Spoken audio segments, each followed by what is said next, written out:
Okay, helps if you put the microphone in front of you before you start.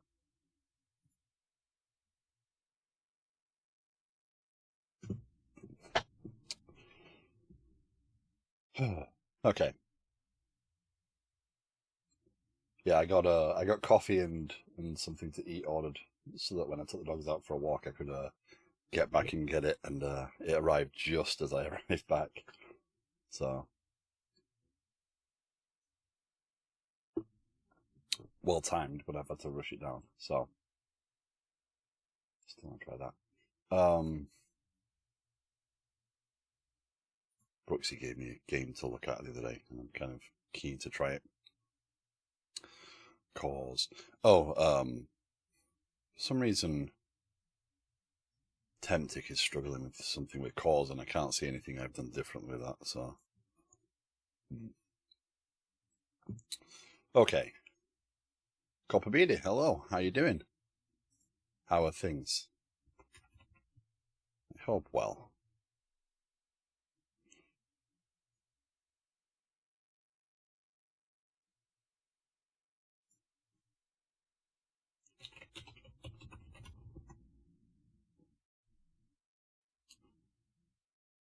Okay.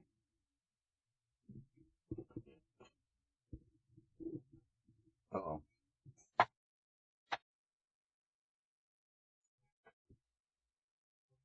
Oh, there it is.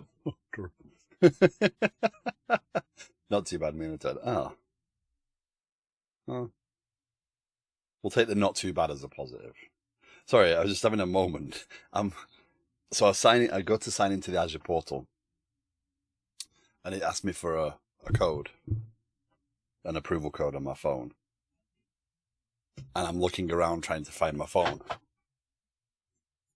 And I've got the camera on it for the dogs, so I'm looking at the phone to check on the dogs. So it's going to be one of them days.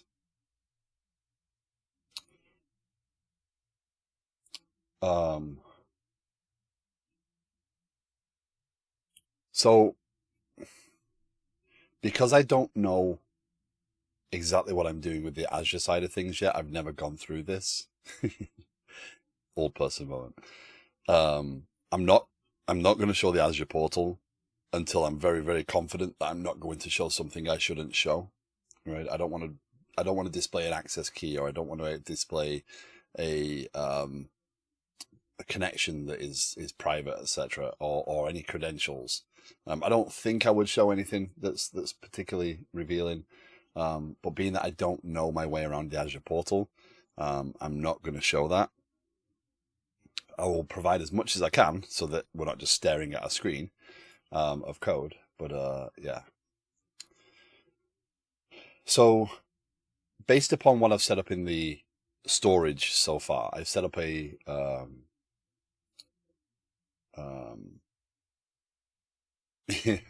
there is a plugin that was available for Azure, but I don't think it's up to date. I think Clarkio made one.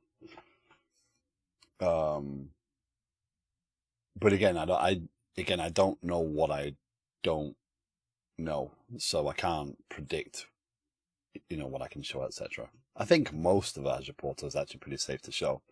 I don't think you're going to get anything particularly revealing from it, but again, I'd rather not make the mistake, and I'm not worried about the people that are in the stream now, but it's more recorded for future prosperity, right? So from what I've figured out so far on the portal, I've created a storage account. I've created a resource group for the storage account, so it's a distinct piece. And there's access keys. Now it says the access keys authenticate your application's request to this storage account. Keep your keys in a secure location like Azure Key Vault and replace them often with new keys. So my thought is that what I have to do is in here figure out a way of authenticating by using the keys, but I'm going to have to authenticate with Key Vault first to get the keys, which just seems like deferring the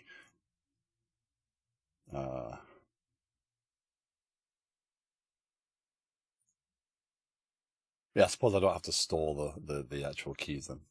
But anyway, and in the data storage, I've configured it as What have I enabled?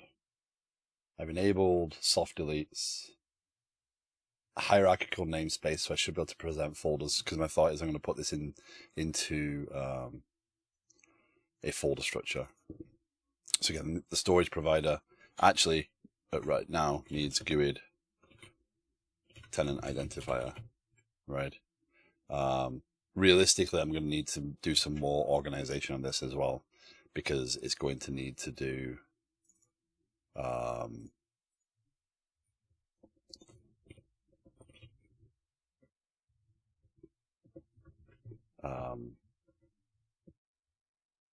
I'm going to need to know what type of file, what I'm uploading it for, etc. potentially. And also, the number of parameters here is already ridiculous. Obviously, this is a file type, but I don't want to overthink that right now. So I'm not panicked about the number of parameters I'm passing in. That is not a concern. The concern comes when I actually get to getting this working and then thinking about how it should work in the future. Because again, I can't unit test at this phase because there's no benefit in a unit test when I don't understand the pieces I'm doing. So I've got to prototype enough out to get that part. Okay, so now I'm in a world of I need to, if I do this, I need to do, this needs to be not allow anonymous, right? So this has to be an authenticated request, which is fine. I can go and get the token. But I'd rather kind of start as I mean to go on a little bit. So what I was looking at yesterday, and I'll share the links.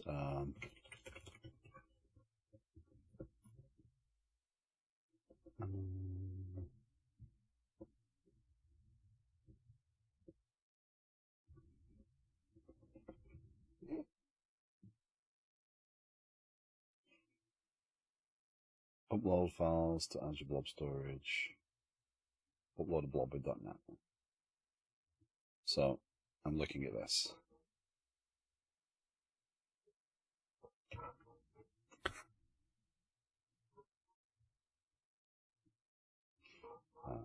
I'll share the link.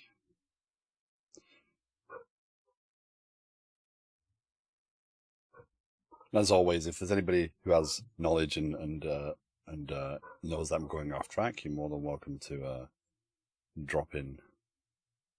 I'm doing it wrong. So the first thing I want to know is the URI, right? Where do I get the URI from? Right. That will help me proceed. Let's turn streamer mode on, otherwise I'm going to get distracted by all the bleeps and bloops.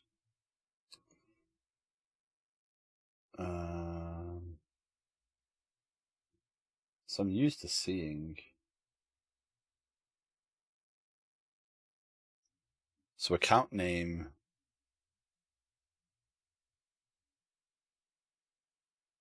is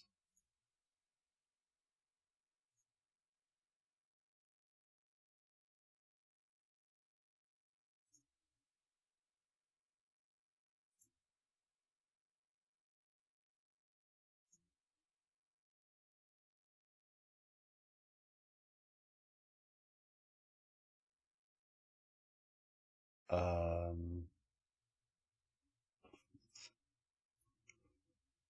connect to an app blob storage, create an instance of blob service client. To create a client object using default Azure credentials. The authorization mechanism must have the necessary permissions to upload a blob for authorization. With entry, you need Azure RBAC. I'm not doing RBAC. I'm not messing around with all that. Because again, this account doesn't need, I'm not providing the end user the permissions to access this, right? I don't need a lot of roles. I need a user that is able to upload and create directories or create hierarchical files. Client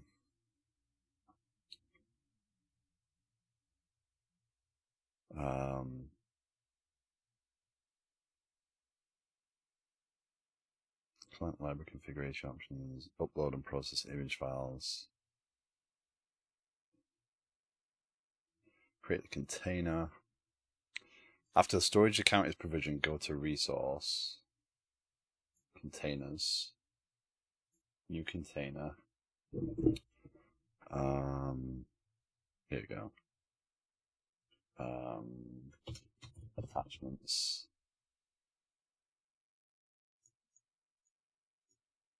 Anonymous level. Specifies whether data in the container may be accessed anonymously. By default, container data is private to the account owner. Use blob to allow anonymous read access. So it should be private, right? These resources should never be public resources. Create a container. Okay.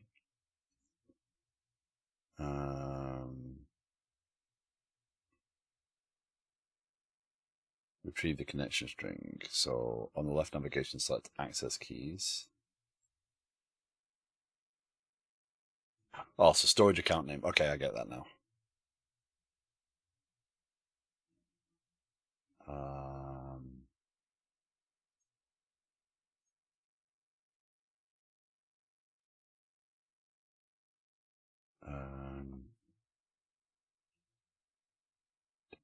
For example, so image URL. Okay, so that might be easy. Okay, so that in this case would be HTTPS liquid sky attach called windows.net and then attachments.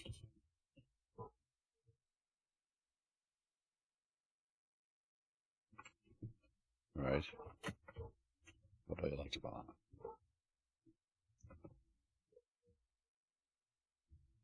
It's not going to make a difference, is it?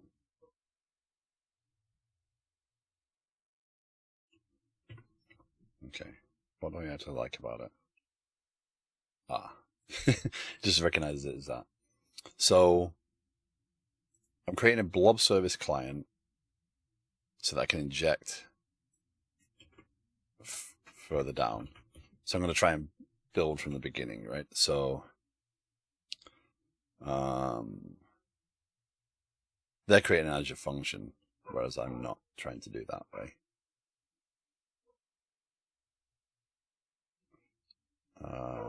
.NET authorized container actions. Upload blobs. So again, this is where I am. Now I can't use this. I'm going to need something more than that, I know that. But ultimately,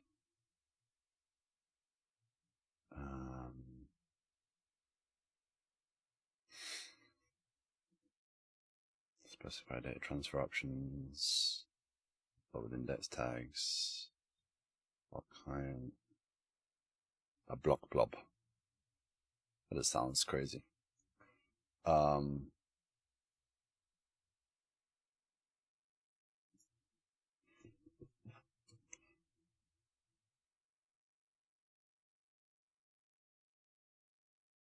Block blob client. So with the service client, so I'm going to get container client, get blob client file name. So this container client has to be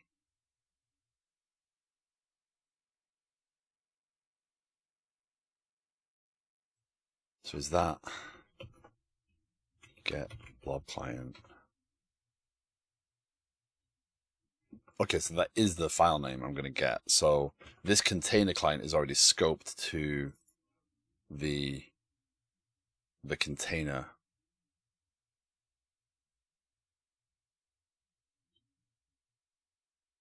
Okay. Which is probably not what I ultimately want. I probably want, if I do,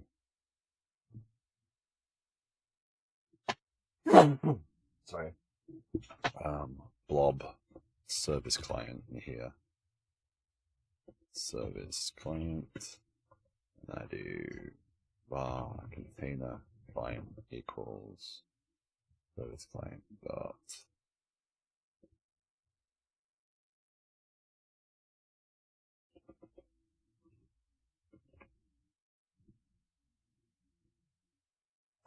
get blob container client, and that takes the blob container name, so that's attachments. Right. So that's my container client. Then I get then I'm getting a handle to the file in that client I'm going to use. So this is going to be so var container file name equals tenant identifier slash file name. Right. So that's going to be the actual file I'm trying to grab, because I want to nest even further. And then we're going to upload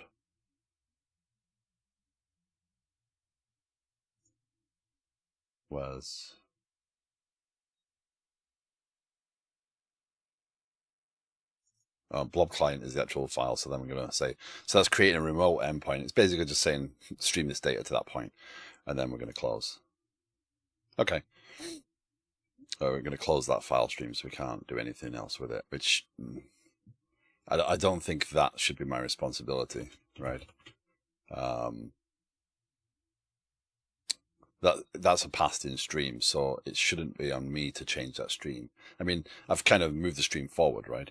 But yeah, so that should be what we need. So now we just need to figure out this. How do we authenticate with this?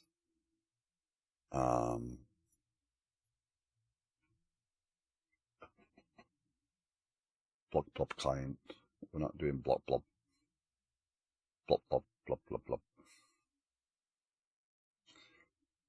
There was a copy video you might you'll remember, Mr. Blobby. That's what's going through my head right now.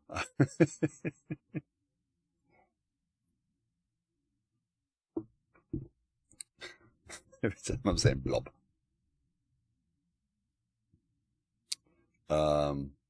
Authorized access. So the thing I need here is to know how to use the access keys. Using access keys to authenticate blob service client.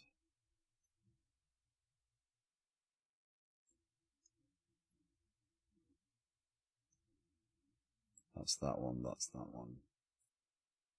Ah, that's not right.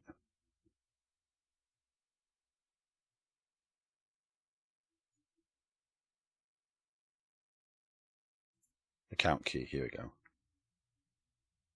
So share storage share key credential.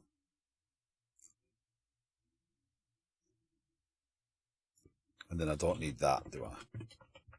Right, because the service client's going to connect to the blob storage, that storage account, right? So when you create a storage account, and then you create containers in the storage account. Okay. Share key. So this is what I need. So I need to do a little bit more here. So var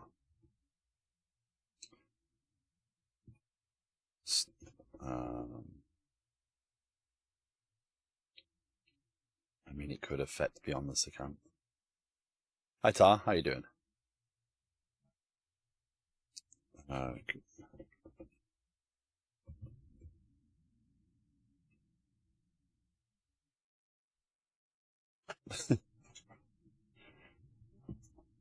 I appreciate the attempt, the effort to get into the stream. That is most appreciated.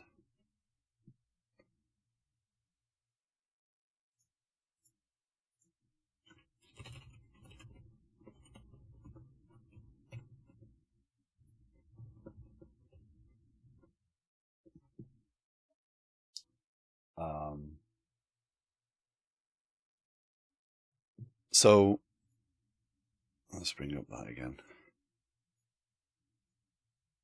So the account key creation by using the storage. So these are the account keys I can use from Azure. So I need to introduce another step though. So I need to learn how to use Azure Key Vault properly, because I want to get I don't want to store the key in my application necessarily. Now for testing, I could do, right? Just to test, I could do this, and then I could rotate the key afterwards, right?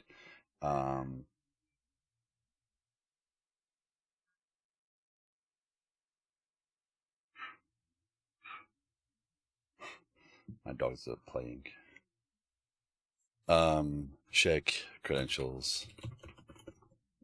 Storage shared key credential. New. So then the account name is Liquid Sky Attach, and the key. I am going to still put it in the secrets. But then that potentially works. I thought you didn't need Key Vault anymore. So their advice is to use Key Vault on the actual page.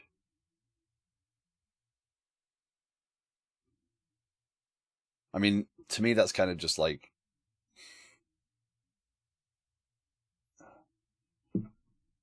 I don't know. So cloud stuff is stuff that I've always been near but never in. So cloud stuff is stuff I'm getting my head around. So this is all new to me. I mean, I've done S3 file uploads before, but nothing. But I've had most of the setup done for me. I've never set it up from scratch, so this is all pretty new to me.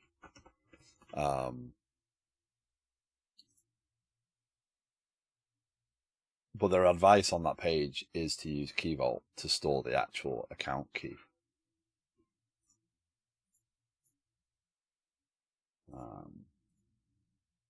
I'm open. I'm open to advice. I am going to, however, drag this over here temporarily, and I'm going to tools. Don't let me the secrets.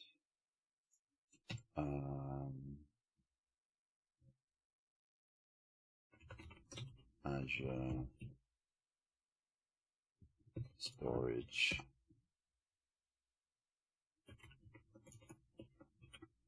key.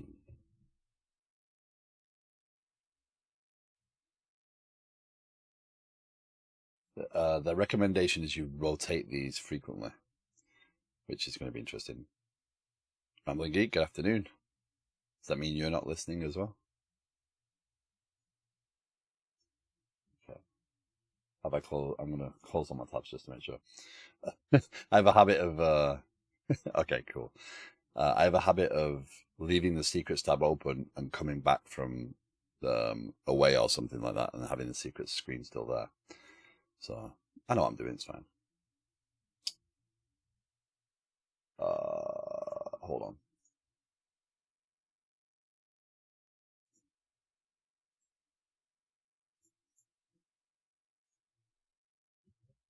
All good. Give me a second.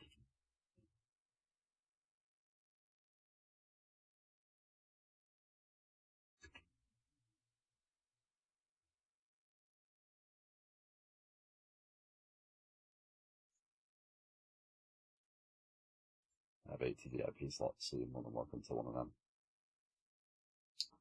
You should be able to upload it. You should be able to send a link now, Marjo. I trust you.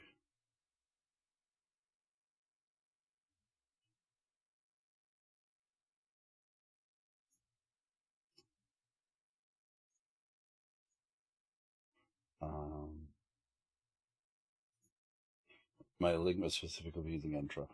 Whereas, yeah. I mean, ultimately, I probably do want to be looking at crazier ways, right? So I assume, okay, the cloud provider default. So this is, I assume this is if I've kind of authenticated the local, there's an account authenticated, and then I can use the default Azure credential and it'll pick it out. Kind of like the S3 has a, you can put a local file there and it will pick up the credentials from that.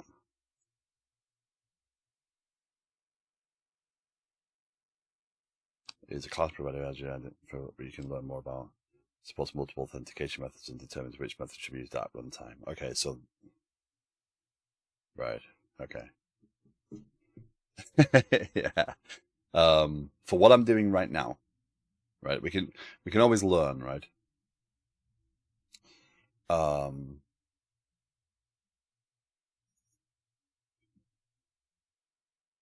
for what I'm doing right now, I need to test that I can upload a file. I've got the key in there. What I've done is I've created in my secrets file a structure that looks like Azure storage key, right? And I've probably not capitalized that as well. So Azure storage key. I got to be consistent in these things. See, this is because this is Kafka. This is actually an array. I don't need to capitalize that. But yeah, let me move that off and do that again. Make sure. Tools.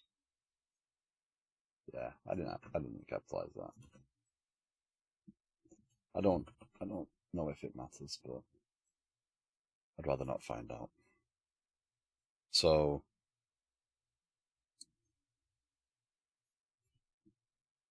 add storage provider. I'm gonna get rid of the blob term from that because it's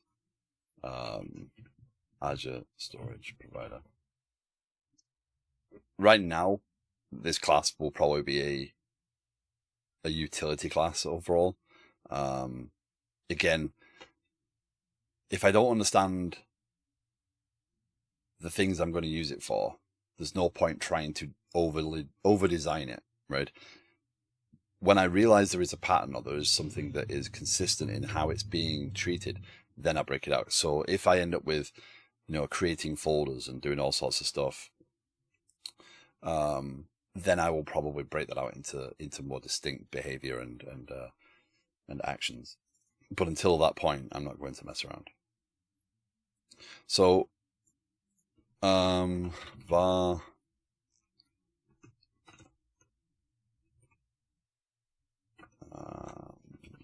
Azure configuration public string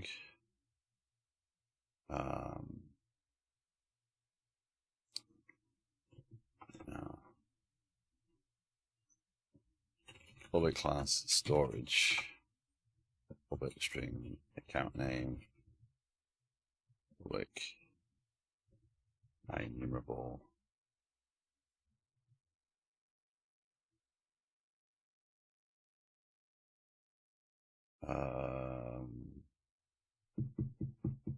no, let's just go public string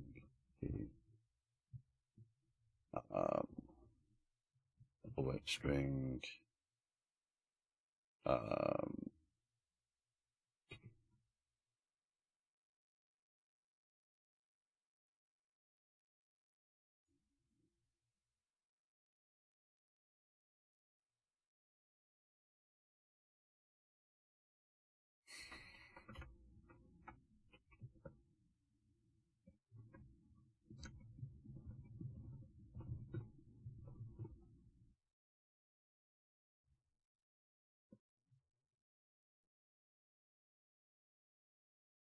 pay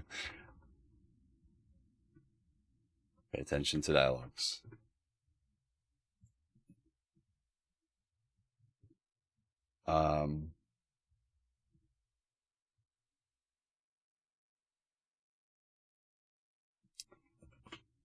What I can do there is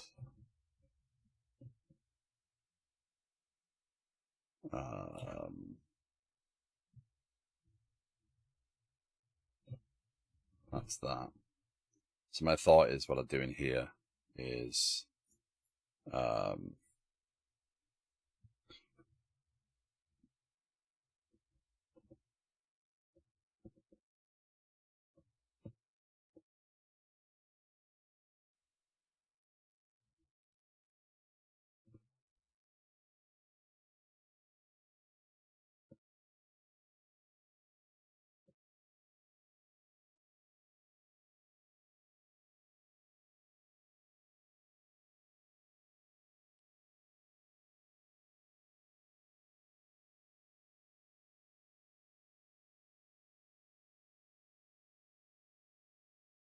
That's better. Create a record out of it. And then bind that and return Azure configuration. I know iOptions exists. I just don't like playing with iOptions. I don't like the interfaces. So I bind to this. I went through this the other day. It's not the most friendly way of doing it, but it works for me. So var configuration equals provider.get required service. Azure configuration. And then we can do that becomes configuration.storage.account name. And that becomes configuration.storage account name. Configuration.storage key. Okay. Getting there. So basically in here now, before I build, we build a .services add Azure storage provider. So that will bind my iStorage provider interface, so that by the time I get into here, I have a storage provider. In theory.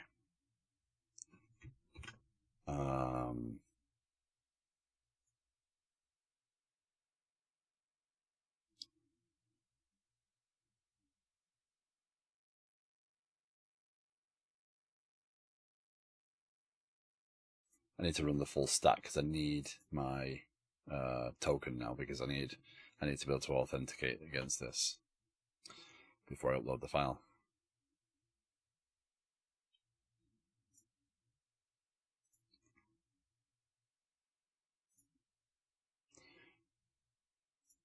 As always, if anyone has any thoughts, questions, opinions on what I'm doing, you're more than welcome to join in. You're more than welcome to share. I'm happy to stop and go back over stuff, especially now as I'm learning and growing here. I don't want to necessarily rush forward. Access token.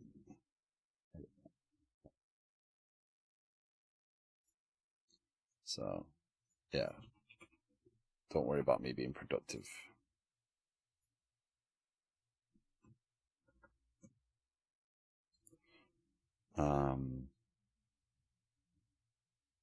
Everything's up and running. So we've got the access token. So if we go over here now, we need bear auth on this one.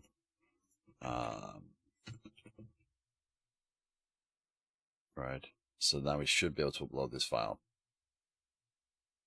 or at least get as far as that breakpoint.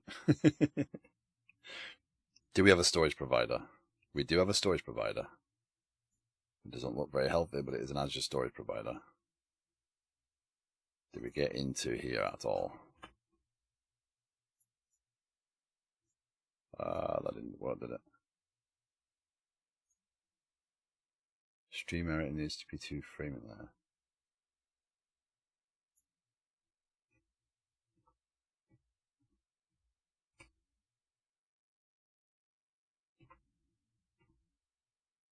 It got in there.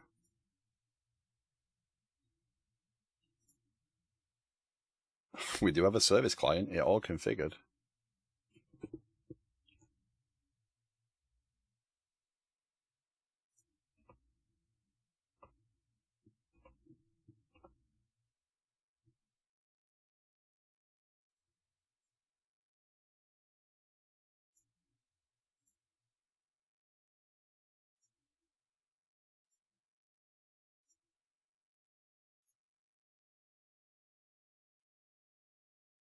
Not far off. That's my tenant ID.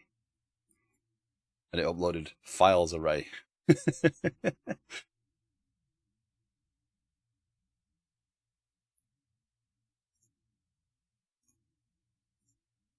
So we weren't far off.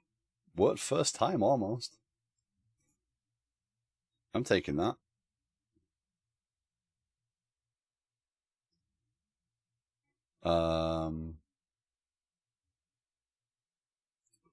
So what went wrong there? File name became files array. Oh, because it is, isn't it? Let's just start this one now. Now we've started the app, we don't need everything, so we can just start the endpoint. But we got close. We got a folder in there. Move this back over there.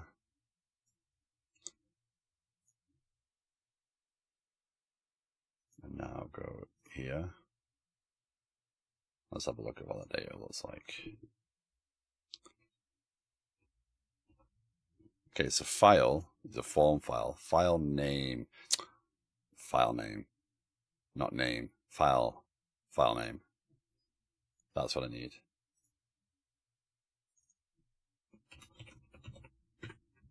Right. But everything else is right.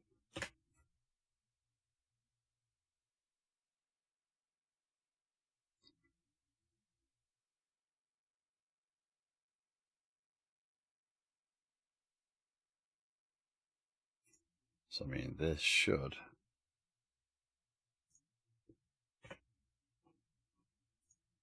just go for it. Okay, so we get there. There's testme.txt. 30 bytes, that seems reasonable. Let's download it. Let's open the file. There we go. This is some content to verify. We have uploading working.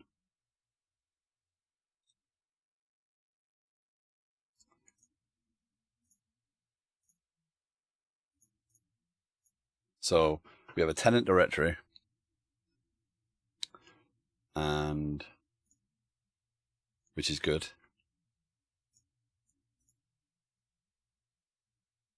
Now the challenge, this is basic uploading, right? This is not where it needs to end up, right? I'm about to make it way more complicated. The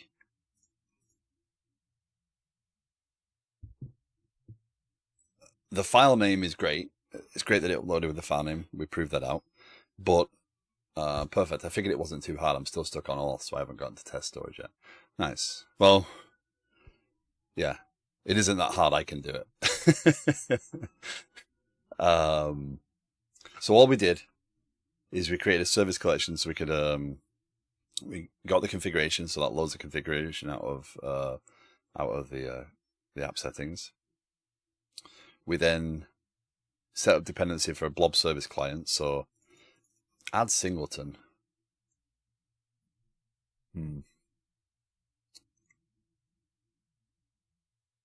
Maybe. So that's their recommendation, add singleton on that one. We can then load the client with the credentials, and then we inject the service provider. So again, the storage provider from this perspective, this should not care about how it's storing files, just that it is storing files. And what this allows me to do now is move this behavior deeper down into my application. So my application is the one actually doing the storage thing, because the endpoint shouldn't be doing that in my mind. It's a bit difficult because obviously you kind of abstract files because you don't want to have this is the web side of things, form files, etc. So I'm not going to pass form files down necessarily. Or maybe I am.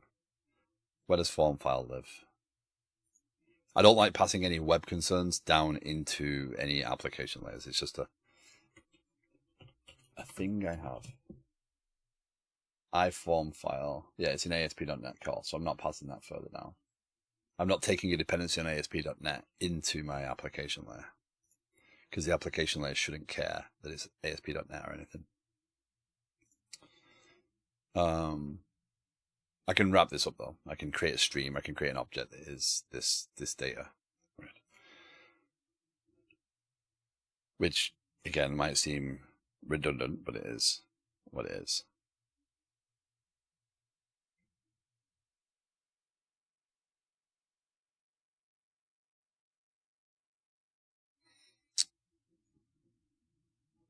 But yeah, this keeps us away from knowing how we're storing files. The next part would be to record the fact that I am storing a file, so that the database gets a record to say that here's an attachment and here's its unique name, because I'm going to upload it with a GUID for that tenant.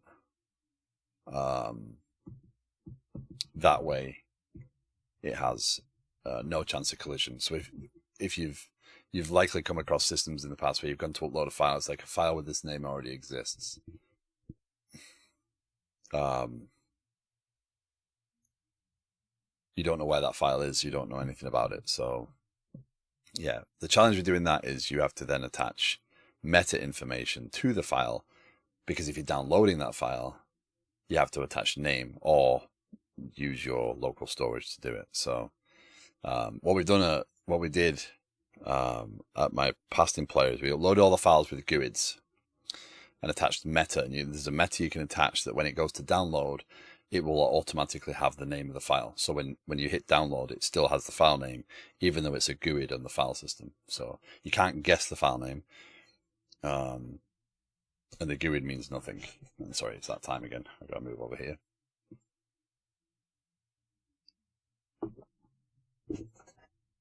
So yeah. Okay.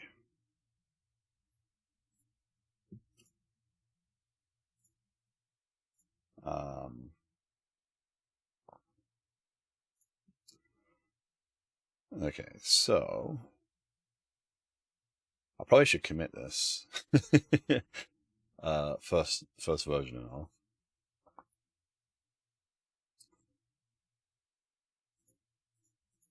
Storage provider.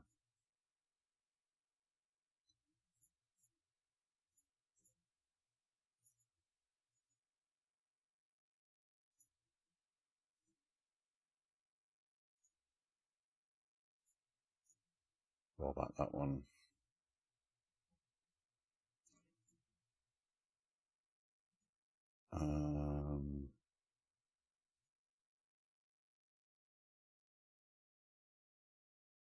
I mean, it's all part of the same thing. Add Azure storage provider.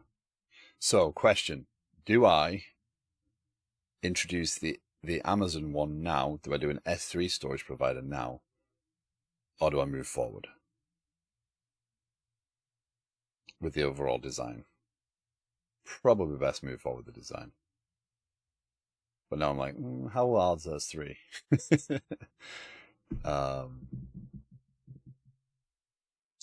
It's probably more valuable to move forward. Being that I've created an abstraction around storage provider, the actual implementation of the storage provider doesn't matter at all. The only thing I would do here is when I introduce another type of storage provider, what I'd do is I'd throw an exception in here. I'd say, have I already got a, not in here, I'd check to see if I already have a registered storage provider. And if I do, I'd throw an exception. So you can't add Azure and S3 at the same time, right? In the current form, there's no benefit for that. So that I'm not doing it now because I don't have it. And again, it might be a part of the design where I say, okay, where do you want to store your files? Because then I could potentially have some sort of access to their system, but their storage. But I ain't gonna need it yet. Add as a storage provider. Add a storage provider with Azure.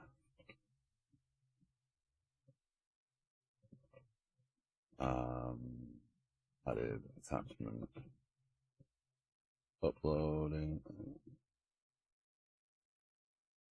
Created.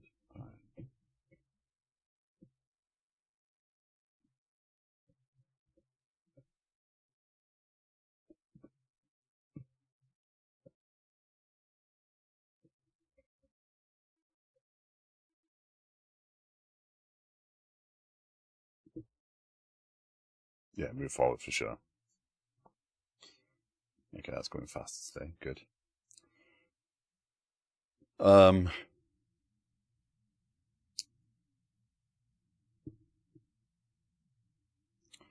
Okay, so now with that done, let's go and create a table. So what I'll do is I'll get all the back-end pieces working first. It's more valuable for that. And again, because of the way I'm working right this second, right, I'm not panicked about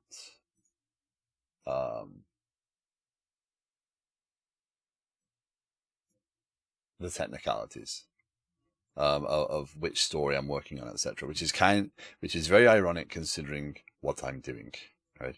What I'm building.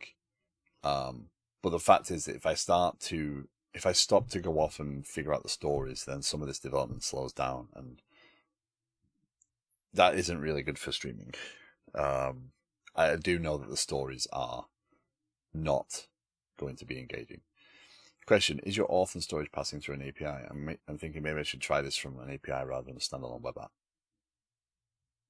Is your auth and storage passing through an API?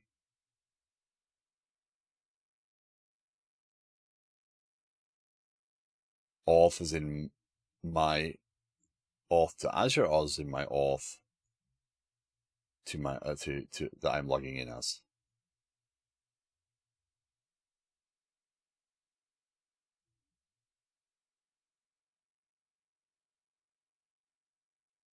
Right. Okay. So yeah, I'm using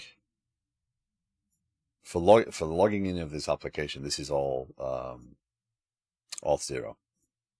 So when I log in, this is auth 0.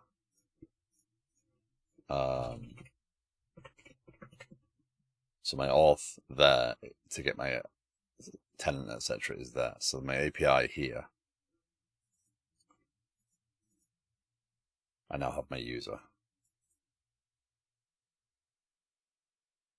So there's an API endpoint here now.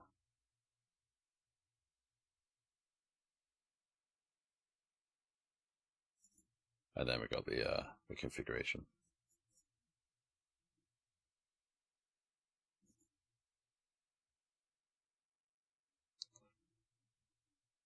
So I'm not trying to upload the file directly from a web app or anything. I'm gonna upload it to my server first, essentially, and then pass it forward. And being this is a stream, this should be, at the very worst, this will be in temp files on the actual server, because the ASP.NET pipeline will upload it that way.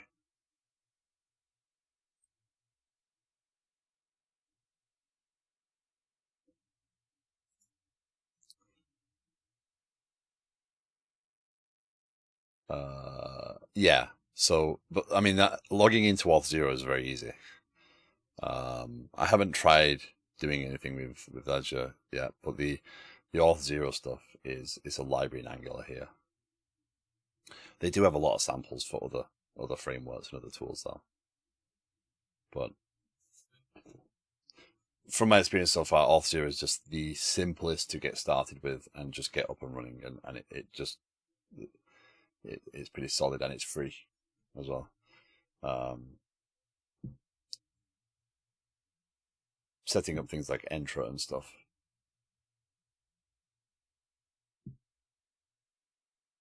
It scares me.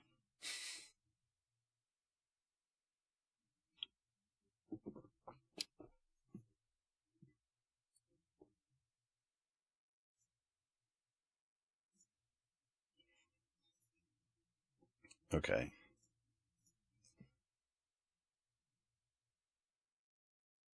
So, first step, table.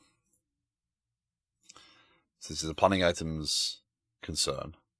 Again, I could consider attachments as its own thing, right? It has a tenant ID and an attachment name, right?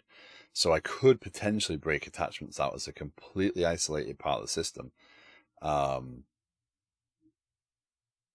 and have an attachment reference in planning items. That way, I don't have to decide who owns attachments. So when I get to tickets, attachments will be a thing, right? So if I do it that way, then I will be able to use the exact same code for attachments for tickets as I do planning, because everything's a GUID at the end of the day. I'm kind of talking my way into that now. Yet another refactoring. So make attachments its own service. Now, the beauty of the way this is structured, I can actually defer that decision, and it is a large refactoring later if I make the decision to do it, but it's not too difficult. So basically, attachments would become a component of the application, right? What that means is that all the code for handling attachments is completely agnostic of anything else, and it's up to the service itself to store a reference to that attachment. It does mean as well you could share attachments between components. You could set visibility potentially.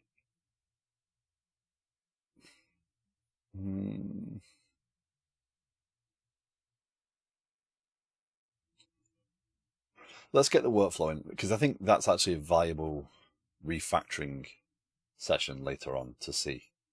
I think that is the way I would go though. Now I'm thinking through it, now I'm talking it out loud. Attachments does not need to be specific to a planning system. It can be generic, and that way stories, tickets, and planning all can have the same or different attachments. Because if I do it this way now, basically when it comes time to do ticket attachments and story attachments, I'd have to repeat this code. I'd have to inject the service provider, the storage provider, etc. But there's no need for me to do that potentially. So what I'm going to do is I'm going to follow the path of, this is what I need right now, implement it here, and then when I need it in another place, then we'll go through that refactoring exercise. And I think that's a valuable thing to share on stream, because it just shows how the design does allow me to break it up and move things around. I don't mean to get us off track too much, no worries, but an additional question about auth using .NET 8 with Blazor. No, this is .NET 8 with Angular. This is an Angular application right now. The water app that I do work on is Blazor, but that doesn't use Auth0. Yeah, that's custom rolled auth deliberately because it stops us having external dependencies. But yeah, and it doesn't really need to be secure. Yeah, so this is Angular. But Auth0 does, and not trying to be an Auth0 ambassador here. Okta is their parent company, I believe. Auth0 does have a lot of documentation, and they do have quick starts around different tooling, right? Now, I don't think Blazor is classed as, I don't know, ASP.NET Blazor Server. So if you're using Blazor Server, they do have directions on how to get auth working with it. And it's not add authentication, configure this. It's pretty similar to what I'm doing anyway on my stuff, right? Yeah. Yeah.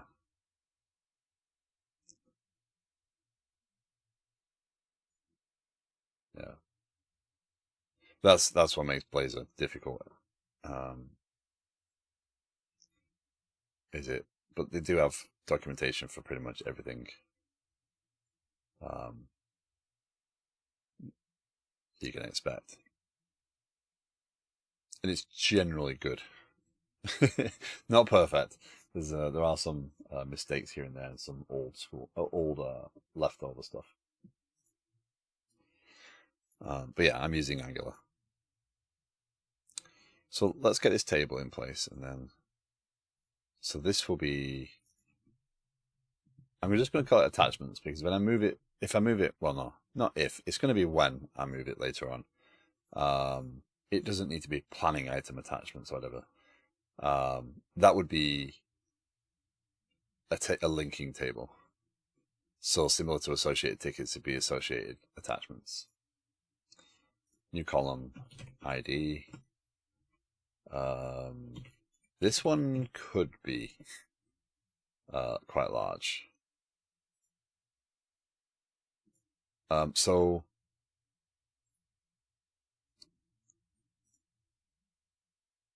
that's my primary key. I always use integer primary keys.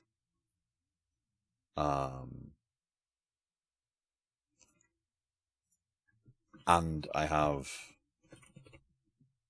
identifiers, which are unique identifiers, and they're GUIDs. Those can be shared around the system. So this way I can move schema around and still have objects intact, but still have the benefits of using an incrementing ID. Default expression, UID, not that matters, but yeah.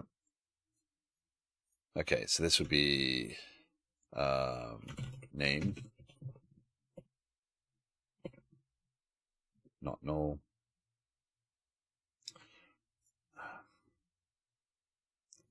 Length and content type do matter. So when I upload the file, I'll upload it based upon its identifier, right? That's how that will go up there. New column.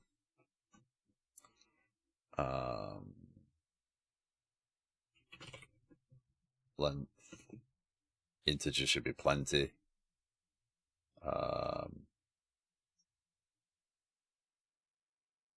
Not null. Column. Content type. 255 should be fine there. 255 is just an arbitrary. I'm not picking that based upon any knowledge of anything. It's just, it seems like a reasonable size without just plucking your 100 out or whatever. Content type not null. Again, I have to provide this information. They added. Date time not null. I'm not sure what I would update. Last updated. I could re-upload the file. Last updated. That can be null. And I think that's my core object, right? Base entity base. There's an ID, an identifier, date added and last updated.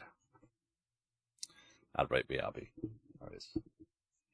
I do apologize for ads. Ads run every 30 minutes for a minute and a half if you are struck with them.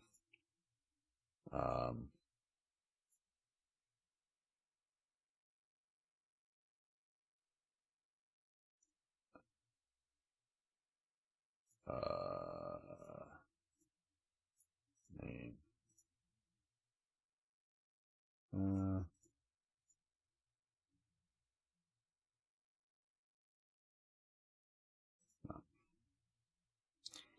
Attachments.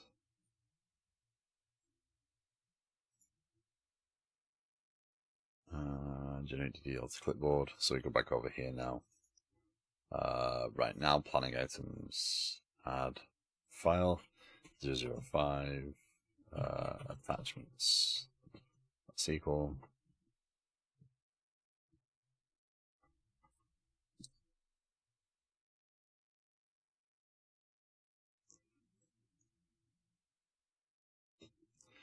So I was reminded yesterday of the like when you're running in a test system or when you're developing, you can never really, even with good access to production databases, etc., you can never really emulate the usage of your application accurately without some, well, you can emulate, but you cannot, as a solo developer, you cannot do this very easily without a significant investment in resources and time. We have an application and it receives tens of millions of requests every couple of minutes. And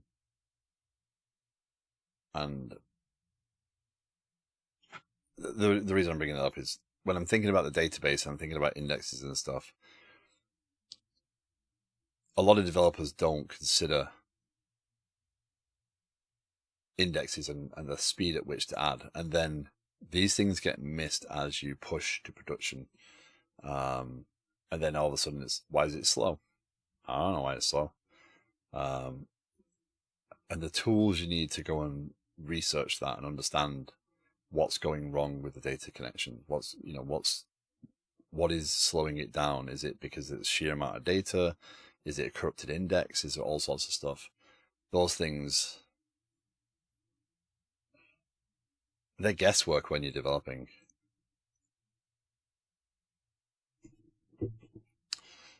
My non-technical boss has asked me to stress test the system to figure out memory issues during our peak season. Are they giving you the money to go off and put all the tooling in place to try and stress test? Again, creating simulated load is incredibly difficult. If you have a memory issue, that would show on a small scale as well, in my opinion. It might not show as quickly, but it would show. So you could do some profiling of the application and see if things are leaking, if you're cleaning up resources, if there's particular behaviors that create challenges.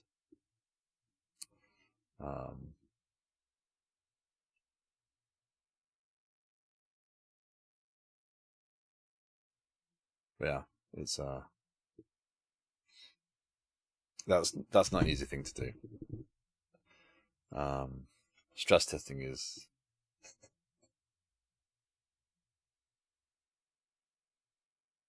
sorry.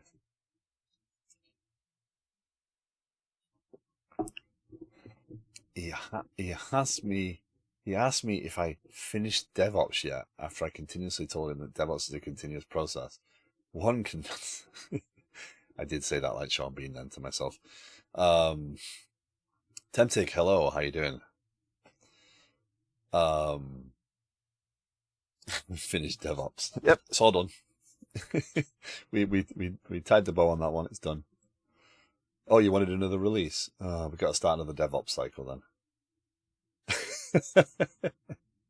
I'm good. Canny, thank you very much for 6 months.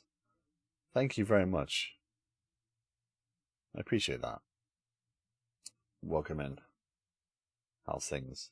So we had some success today. I will briefly share the success. We got file attachments uploading. Well, I deleted the file, but we did get file attachments uploading into Azure Blob Storage relatively quickly overall as well. So what I'm doing right now is kind of creating the storage, and we're going to start adding the application layer in here to do attachments. So the goal will be when the app's not running.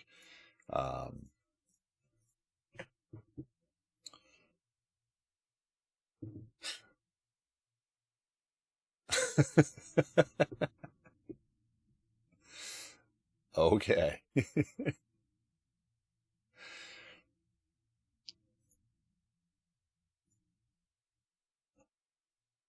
Seems like every day the tooling needs to download or update something. They really need to figure out a background process for that. Okay, so when you go into this screen now and you click on this, what I'm going to do is put an attachments, Bernardo, attachments tab here and do something similar to this where you can add a requirement, you can add an attachment. Ultimately, and this is where attachments is going to become interesting, is because I want to be able to say, okay, I actually want to attach it to this requirement, but the planning item has an attachment as well. So the specific requirement would get a screenshot, or it would get a file or whatever. That way, the reason I would attach it to the requirements is because as I start to plan the stories,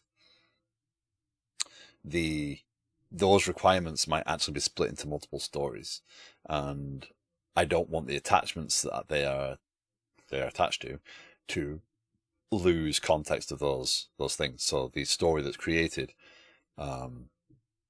would have those attachments available as well. So that's why I'm doing it that way. I can collapse that now. So yeah, that's where attachments is going to go. So if anyone is new to the stream, you're more than welcome to ask questions. I'm happy to talk about this stuff. I don't necessarily need to get coding done. If the coding is helping you be productive, awesome.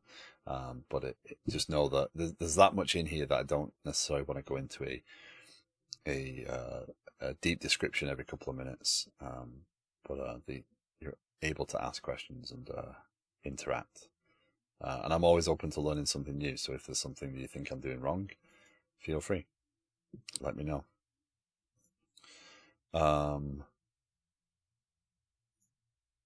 So we got a table. Identify name, content length, content type, date added, last update. I think that should do that for now. So let's go and add that into our model. So our planning domain. This is where it starts to get a little bit messy now, because I'm going to create all this in here and have to potentially split it out later.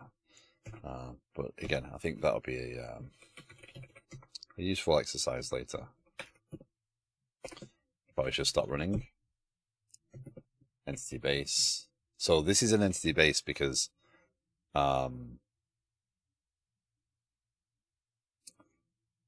it has those 4 columns on it. It has ID, identifier, date added, and last updated. And I will care about events. So as I create an attachment, I will want to react and publish that out eventually. So public GUID, no, everything's on it. So public string content type, public int content length.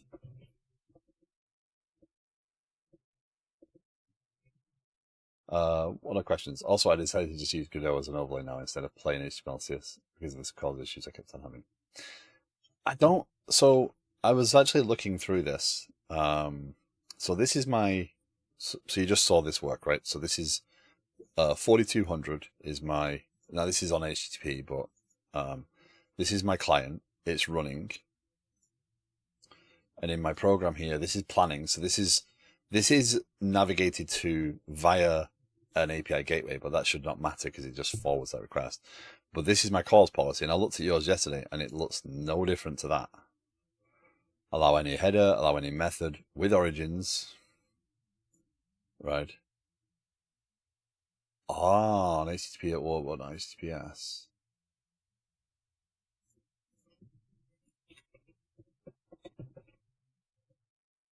I can't run that client in HTTPS mode.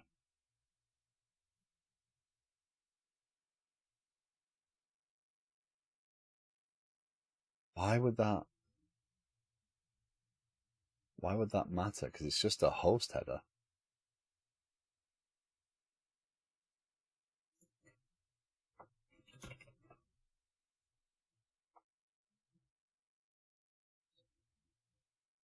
Well, no, you don't, because again, hey Palm, good morning. How you doing?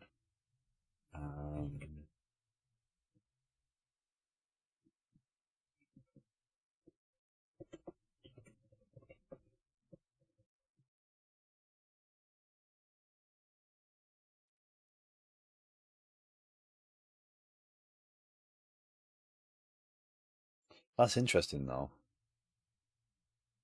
That doesn't allow.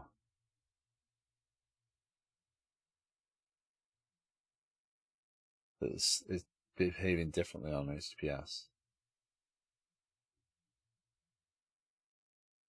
Ah, okay. Yeah, so yeah, with a game engine, you're going to get that. It's probably more worthwhile considering what you're doing. But I'm going to look into that more. That's something that I don't think I'll fall foul of, but yeah. Public string banning. Name.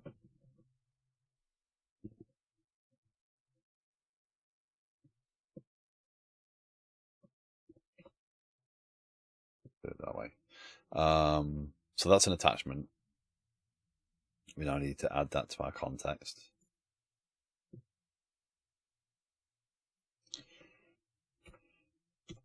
public DB set attachment.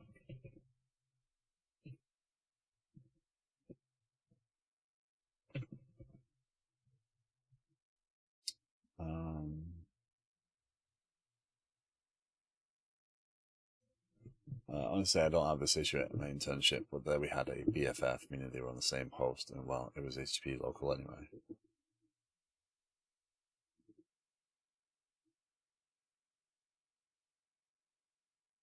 But I feel, yeah, I don't think the view suffers in any way, shape, because the view's the same problem, right? Yeah, I mean, overall, it's the exact same. I mean, the space there, but that's how I've configured it across all of them. But yeah, if that was HTTPS, I'll have to figure out how to get that running on HTTPS and see, because again, that would be HTTPS. If I was exposing this publicly, right, this would be the site. This would be HTTPS. My backend wouldn't care. My backend could run on HTTP, and it will do because it will offload. If I deploy this to Kubernetes, the actual APIs and stuff all run HTTP because they're behind the gateway and they're behind the wall, so they can be HTTP. So it just offloads the SSL there at the entry point, but it still would be an HTTPS to an HTTP request. Interesting though.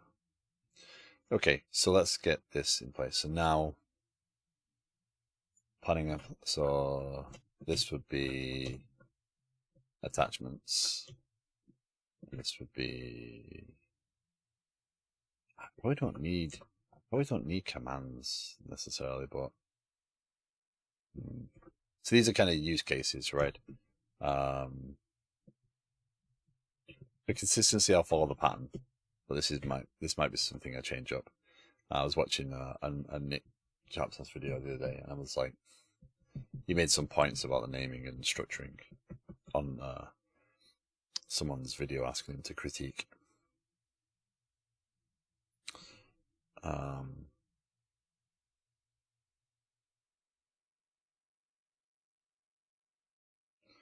So this will be upload attachment.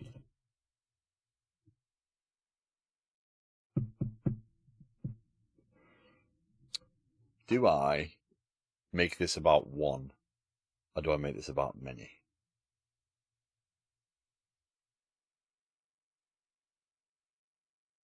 I feel like going through a loop on the API side is just negligible. It's not really going to make a big difference.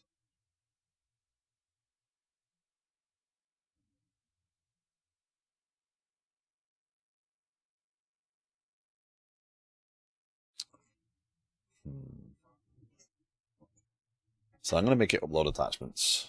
This is going to be my... again, I should be unit testing this, but I'm not sure what a unit test looks like right this second. No, I do know what a unit test looks like. Let's start there. Planning items, application tests concerning uploading attachment. The hard part will be the stream. When no files are provided. Fact, result is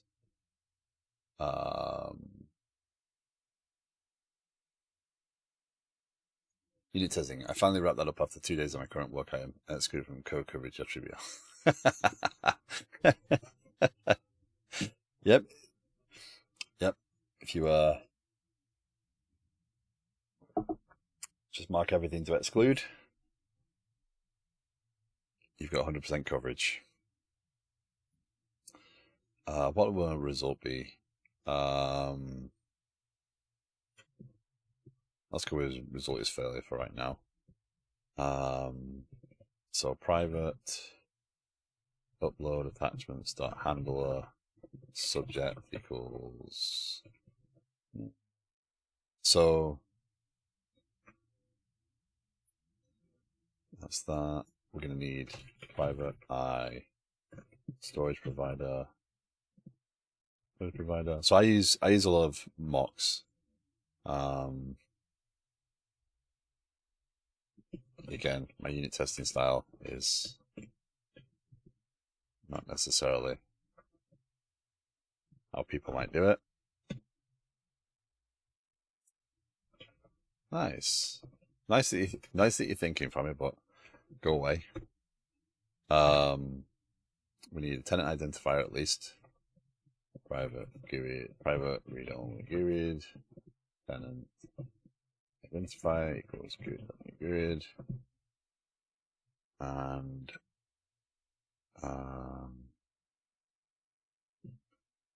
zero problems with mods. That said, I prefer fake it easy. Everything is a fake. You don't have to think about it.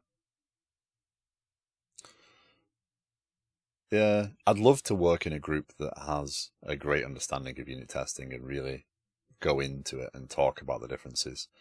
I feel like most of my experiences come from just doing things and making it work and being confident. And again, at the end of the day, what matters is that I have confidence that my tests have value and are actually catching things. And I'm able to recreate bugs in the unit tests and fix code. That's what ultimately matters. I don't care how. If I write a unit test differently than you, it doesn't matter. Unless we're working in the same code base, in which case then I want to be consistent. But I would love to sit down with people who really do get unit testing and go through some of this stuff and kind of look at the differences, because I like those aha moments. Striker, mutation testing asserts if your tests are good, basically. We'll add that to the list. Test your tests with mutation testing. Nice. Kill the mutants. I'll give that a go. Okay, so what this is going to do is it's going to handle that.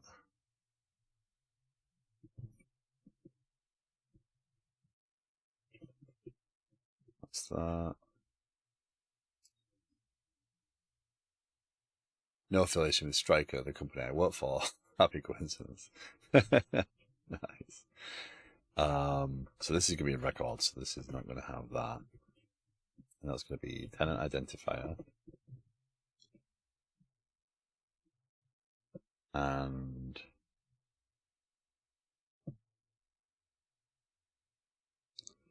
array empty upload attachments .file. I'm going to do that for right this second. This may or may not be a good idea, but I'm kind of grouping the objects with the thing that I need to work with. There's no benefit for it outside. So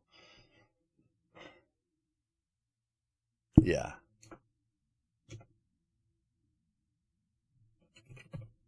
Record file. That also, from a namespacing perspective, that's horrendous, but we'll get there. Stream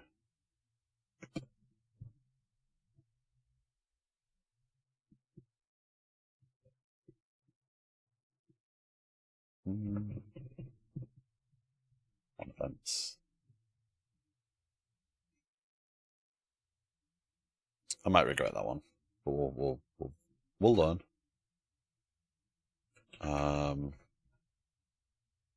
Oh, we have some missing columns.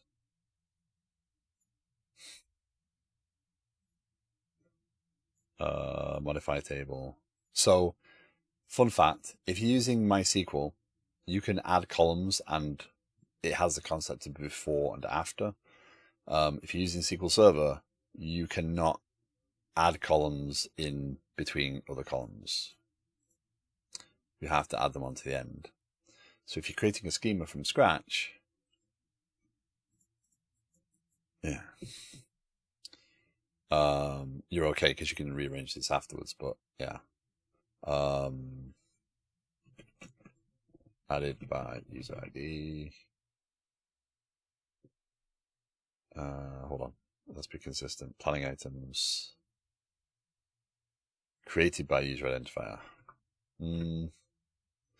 Yes, it would be identifier. Yes. Modify table. New column. Unique identifier. I prefer NoSQL these days. Here's my bag of crap. Hold this for me. No problem. And I think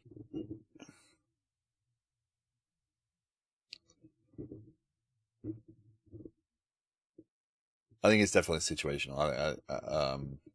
For this type of content, SQL works really well. When it comes to, again, like I said before, I think tickets might actually end up being an NoSQL database. I think Couchbase did work pretty well for that. I want to reintroduce Couchbase there, or Mongo or something. Although I've been looking at Raven again. I kind of like Raven. I have fond memories. But that's the benefit of building a system like this, right? I don't have to fit into a category. I don't have to use one technology and stick with it. Now, the challenge there is when I get to releasing this product, I have a massive cost risk, right? Because I'm not keeping the technology stack small. I'm using the technology stack I feel is correct. But correct costs. So that might bite me later on. Updated by user identifier. Especially this is our infrastructure as a service stuff. This is not something that could be platform or software, which again will hurt, right? Okay, that script the table. Go over here. Go in here. Paste that. Take that. Take them. Go back over here. Drop the table.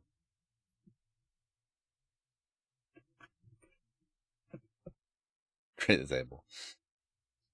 All because I don't like seeing them out of order. There you go. I don't have any problems. It's fine. Let's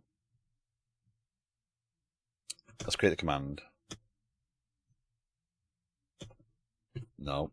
Yeah, that is a record. A command is going to be an identifier and an array of files. This is going to be an iRequest result.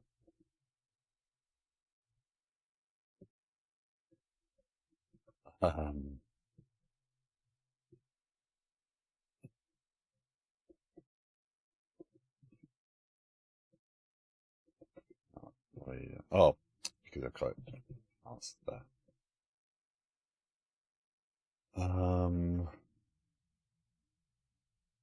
That's that. That's that. Now let's create our handler. I'm doing a little bit of jumping ahead here.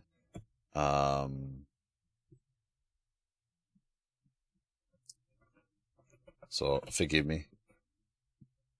I'm just being pragmatic about it right this second, because and that's an I command, not an I request.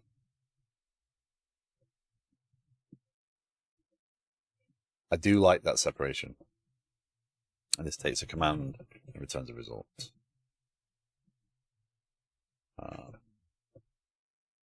There we go. So when no files are provided, we want a result.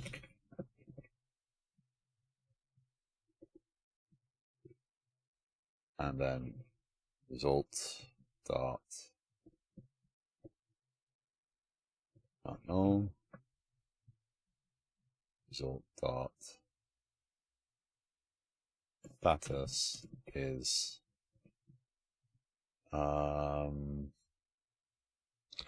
invalid, actually. So we're not uploading files, so I want to represent that as best I can. Invalid is probably the best one there. So result equals that.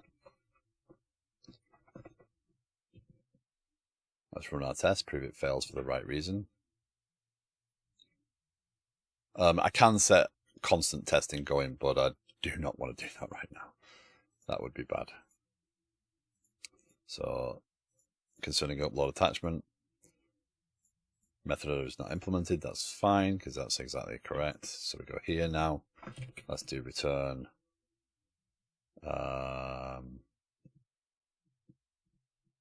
Result invalid. There you go. Hey, it passes.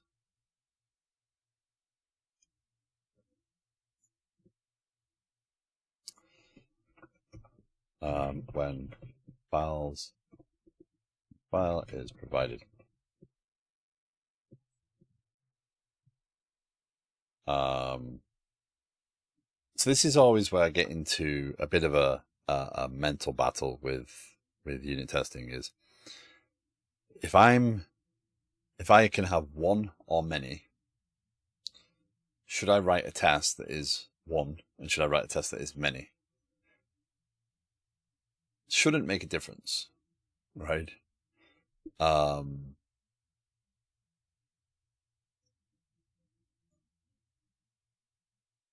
only going to write one here, but it is something that I should definitely consider. And also, I've thought about this. That I buy those for the ads. You know, in the ads. Result is success. But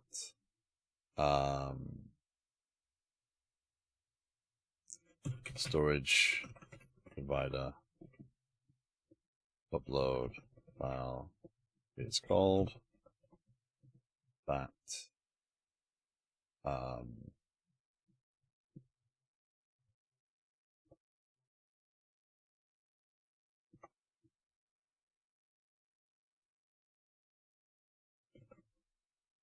And actually, I mean, unit tests don't have an order, but for the purpose of that, I want to document that.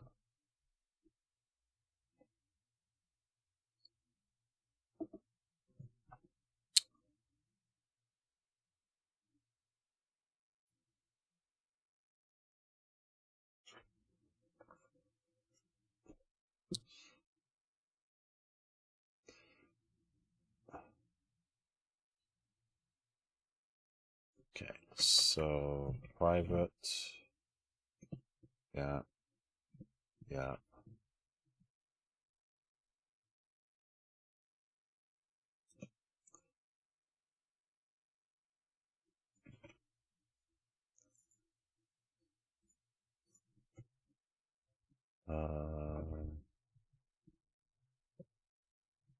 That one doesn't need to be there.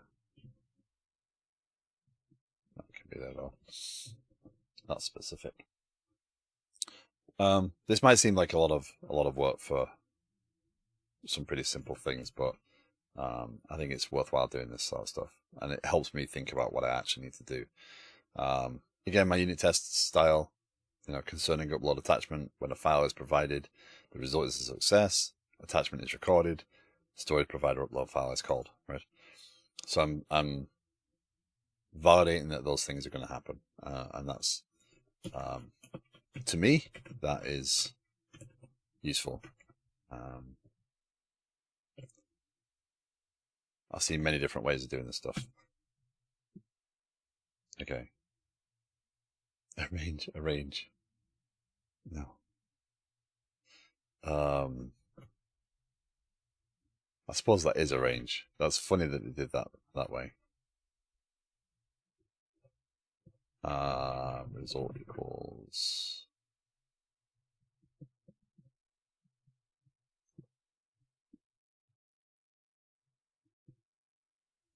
This pattern of having the result type does make it a little bit more confusing because I'm testing the things that happened inside, and I'm actually testing a result type. So I'm testing multiple things.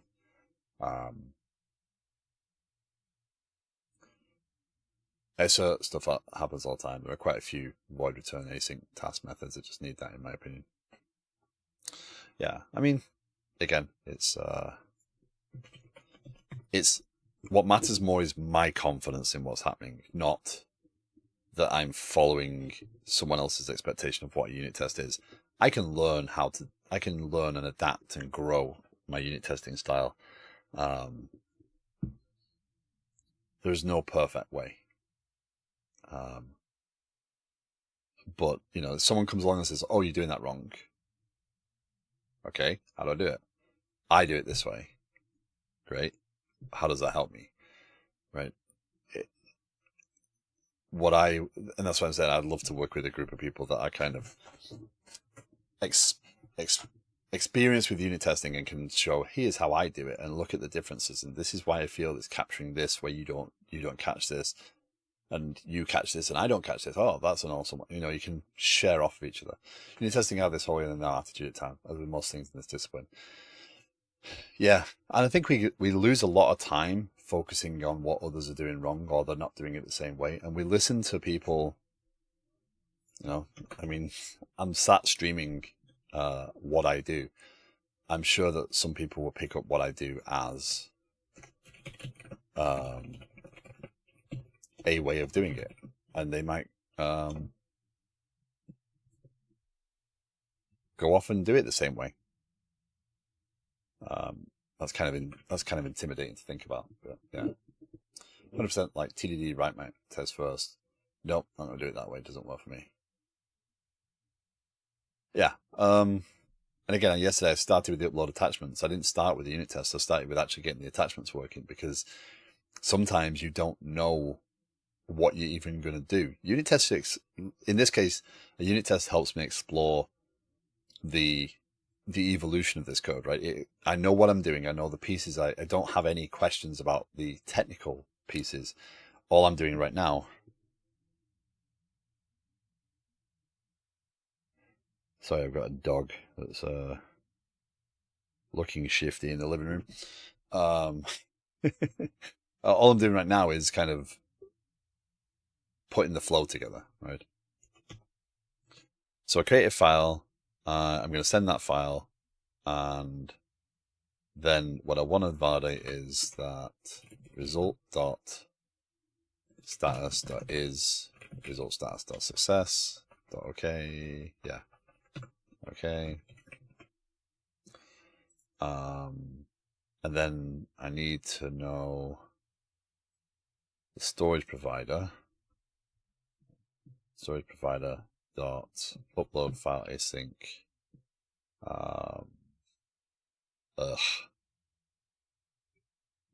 arg dot is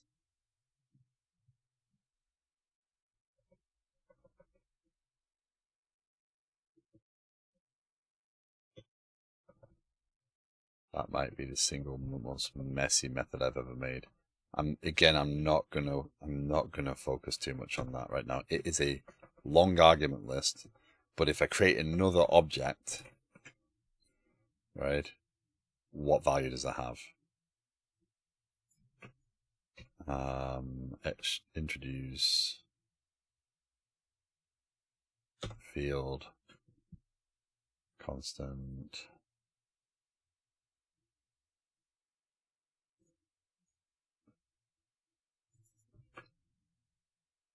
field constant.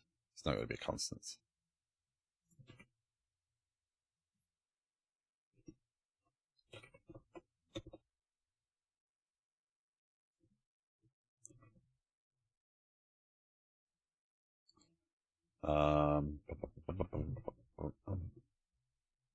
So what I do is I set up the things that the dependencies I have, and then the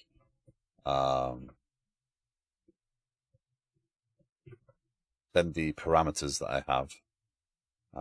So this is going to be, this doesn't matter. That can be any stream. This is going to be file name. Is is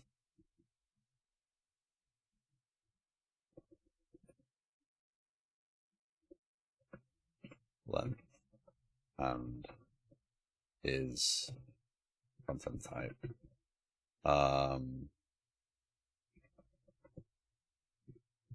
To static methods.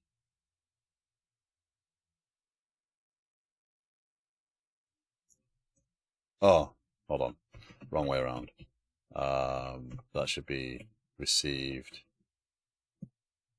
above I think. There you go. So that should go there.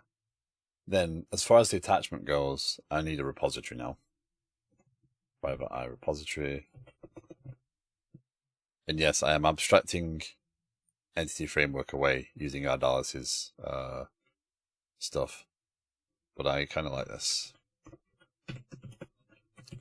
And because of the way I'm building the application, where I am focused on, each command is focused on a single piece of the system. This, in general, a single piece of the system. This works pretty well. So attachments equal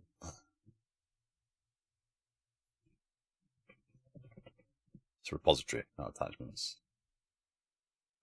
Repository equals substitute for a repository attachment. So it's actually Ardalis's specifications library. And the entity framework piece has a repo.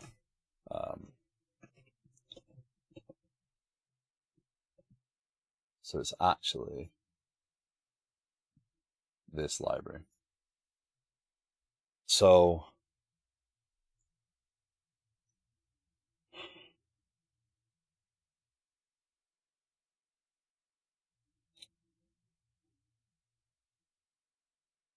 the reason I like using it is because when I'm going to fetch something, etc., right? He says update planning item. I don't have to have my link or anything wrapped up in here. I can just go to repository, and I can create this spec, and this allows me to specify the actual query. So this is a planning item query. I expect a single result back. Oh, include the associated because I don't have lazy loaded proxies here. I'm doing it. I'm including the joins. Then there's no tracking. So this is I like using this style. It does work pretty well. I can do updates and stuff through it as well. Yeah.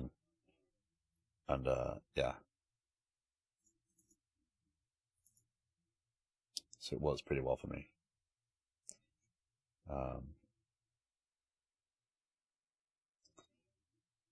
When I've got a generic way of accessing all my entities, right, with a unique identifier, then I just have a specification that says go and load this by its identifier, and that then all that query stuff is abstracted away. So I don't have a lot of code inside of my handlers that is selecting, like going to the context and getting the information. I have a specific repository I'm going to, so it has a specific object. I can use specs and line everything up. And in general, because of the way the application is working, and some of these things are seeming easier because of the way the application is structured, I'm only really focused on one object in most cases. There's rare instances where I care about multiple repositories at once in a single event. But specifications is pretty good.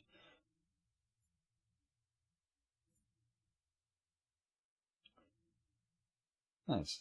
Dan read it into Godot. Okay, so what I'm expecting here is that my repository received add async arg.is attachment, and I didn't add tenant identifier there, did I? I did not. Probably need a tenant identifier. Need to do that once more. I wish it did work that way.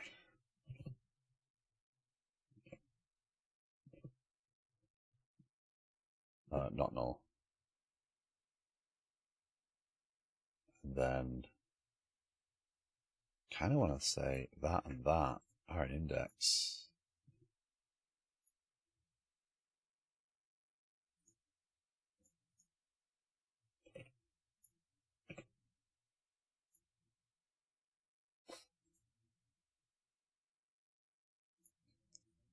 I've got a feeling this particular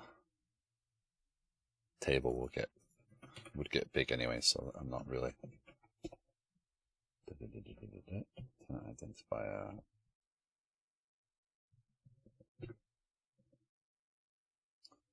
Okay, so there we go. Actually, let's do the same thing I did before. I don't have any files in there, it's fine. Drop table, okay. Down, further down. Attachment now needs public period tenant identifier. I'm not putting tenant identifier into my entity base. I just don't think there's any value in doing that. Yeah. Content length. So that's what I'm expecting, right? This should fail miserably as a unit test right now. Oh.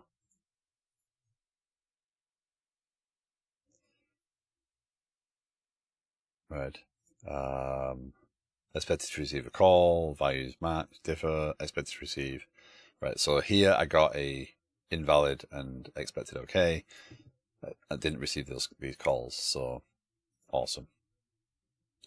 Let's go and implement that. I'm implementing a little bit too much here, to be honest, in one go. I should have added, like, some people will say, go and add in all your facts first and build out the tests.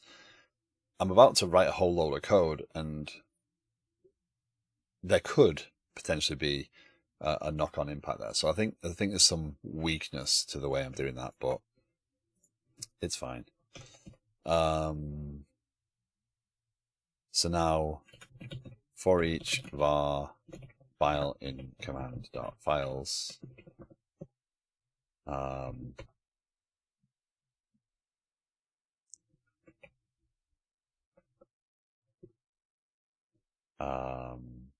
we have a storage provider,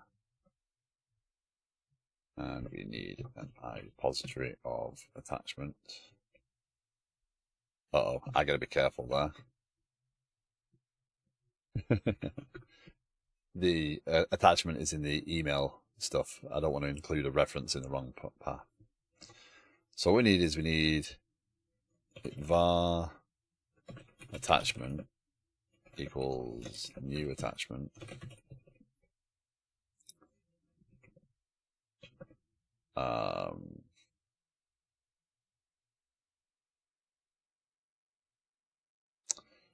Interesting. No, those things will be set anyway. Tenant identifier is command.tenant identifier. Yeah. File dot length. What did I do wrong? Long to int.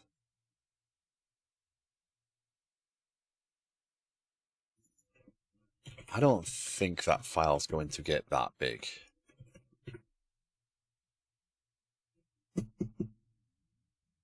I don't think that's anything I have to worry about. Okay, so the reason we're doing this as a first is because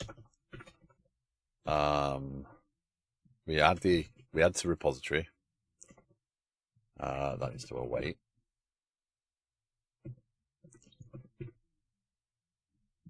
And then we need to upload the file.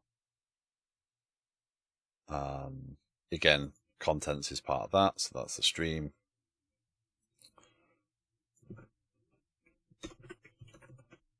Right. Now you need to have the repository, and that needs to be an int, not a long. I mean, that's still 4 billion. I mean, the file size should not go that big. We need a repository here now because we've got the attachment repository equals null.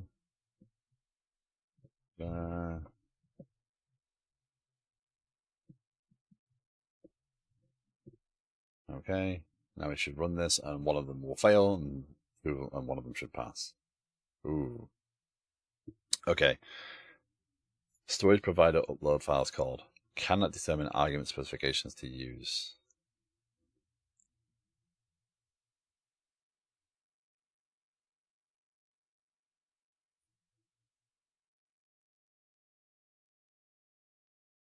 Possible arg matches are indicated with star, so.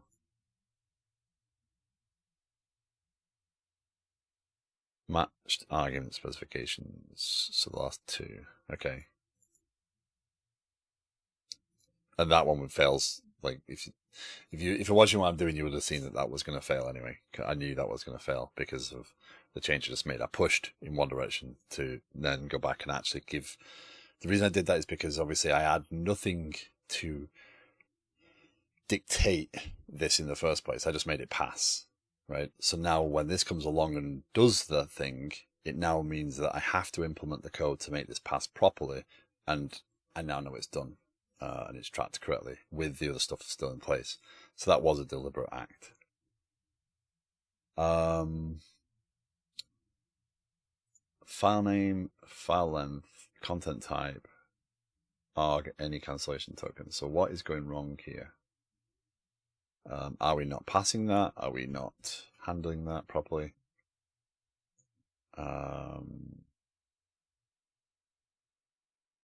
Contents, file name, file length, which again I say long there, so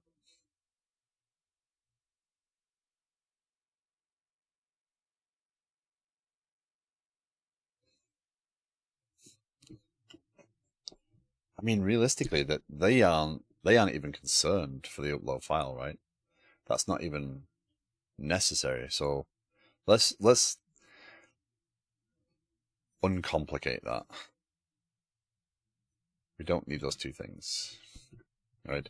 There's no point in making it more complicated than it needs to be right now, right? I don't need to specify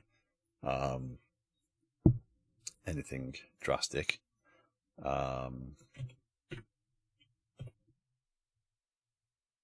Those things are necessary for the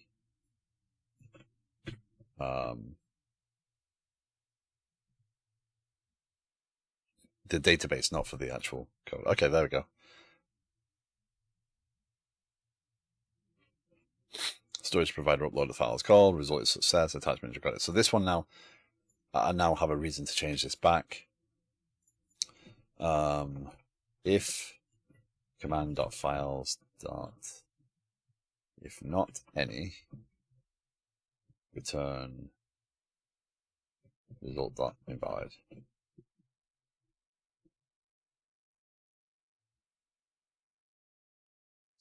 I do have the option of putting strings in here, by the way. But in general, I think the thing calling should be the one that determines how it's going to handle that.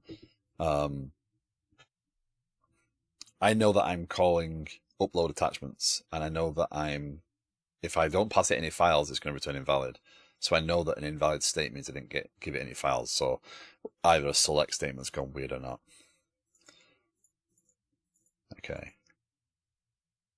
Okay, so obviously this broke because of that, but that's fine. Okay, so we should be able to build. What I want to try and do now is get to the point where this actually inserts the file and uploads. And then we can call this done for today. As much as I actually don't want it today, because this is actually feeling productive. So again, if you have any questions on what I'm doing, if you have any thoughts or opinions, or you want to see more, you're more than welcome to ask. I don't mind diverting off this stuff, but it is hard to just, considering the size of it at this point, it is hard to divert every couple of minutes to describe it. So now we're going to get a sender, and we don't quite need this in the same way anymore, right? Because we're going to send a command. So what I'm going to do is here var result equals await sender.send new upload attachments dot command, right? And that's going to be user.tenant identifier, and then we're going to do, yeah, something like that. Without that,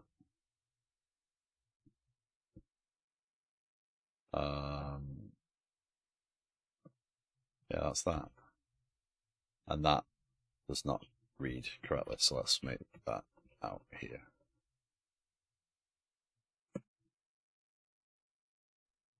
Var files to upload.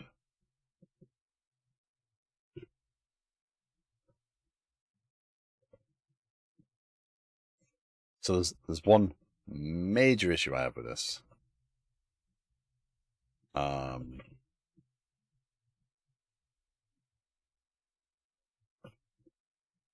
Return result dot is success. Send OK async. No, it's just that. Otherwise, send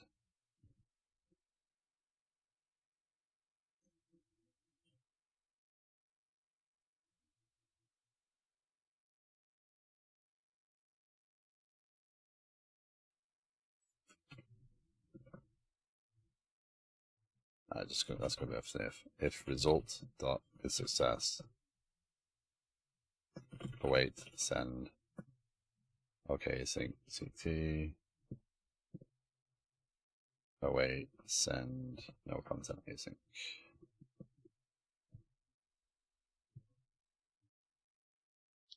Actually, you can just remove that.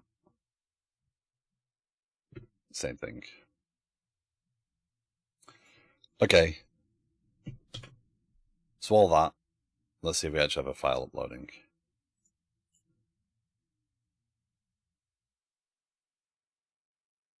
Full stack. My token will still be valid, so it's all good. Updating would actually be a separate handler, potentially. And actually, I didn't do that correctly, did I? I didn't test that properly. When files provided, I documented this incorrectly. That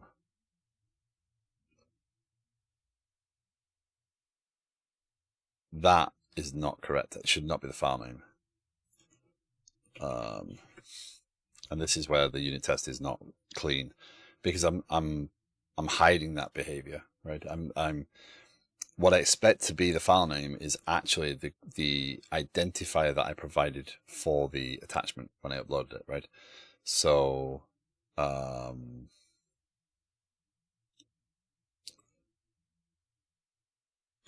what I need to do here is private attachment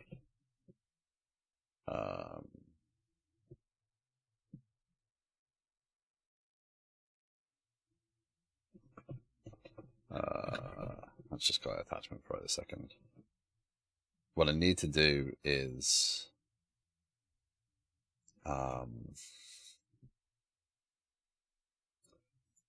repository dot when r goes to r add async arg dot is any attachment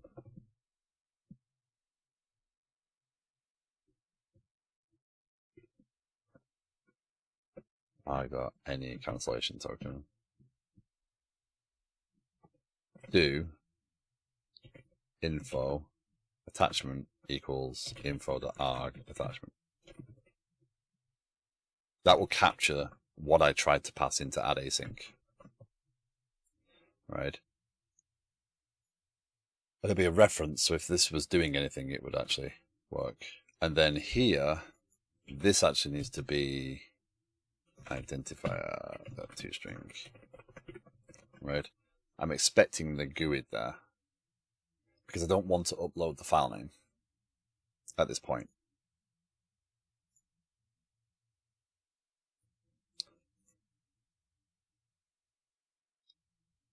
expected file.txt, or got file.txt and expected that.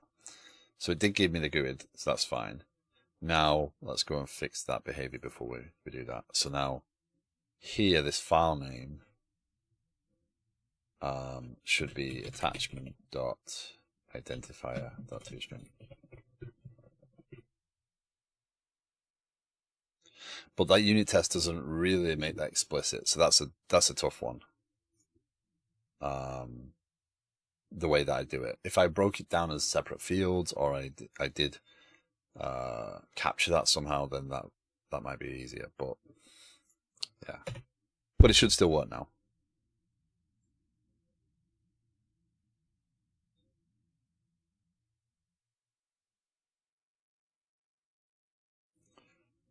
So we didn't get to the UI, which I'm a bit sad about. It would have been nice to get to the UI side of things, but the actual behavior is coming along, right? So now if we do attach again, the entity type attachment requires a primary key to be defined. Why didn't I have an ID on it? As an entity base. Oh, that's why.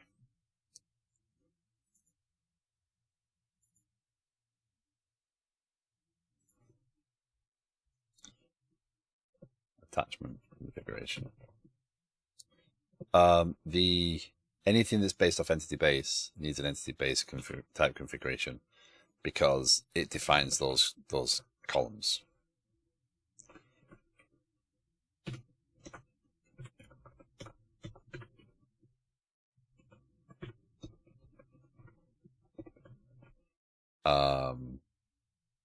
Yeah.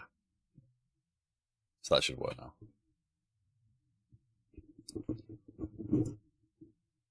Good news, it got to the point of needing the attachment, but yeah. Let's try that once more. That base class defines the ID, the identifier, the last update, etc. So it already configures them.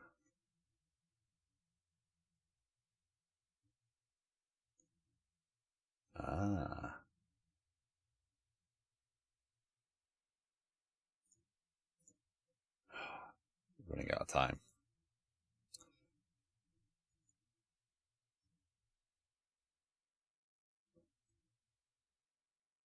Yeah, this would be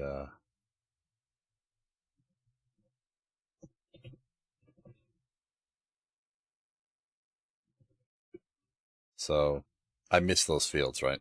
So public GUID created by user identifier, public GUID null updated by user identifier. Bit excessive right a second, but whatever. So now there equals user identifier. So whatever, read only GUID, user identifier. My command now needs an extra argument though. GUID. You don't want to stop, do you? No, I want to see this through. I've got to stop. I have a lot of work to get done today, which is unusual. Yeah, but yeah, you're right. I don't want to stop. So I do have those pieces of information available from the token, so that's why I have methods there for them. And then we can pass in user identifier there. That's that. This one needs the same thing. This one doesn't matter because it's not going to do anything. There we go. And we need to make sure. So, being that I've just added it, watch.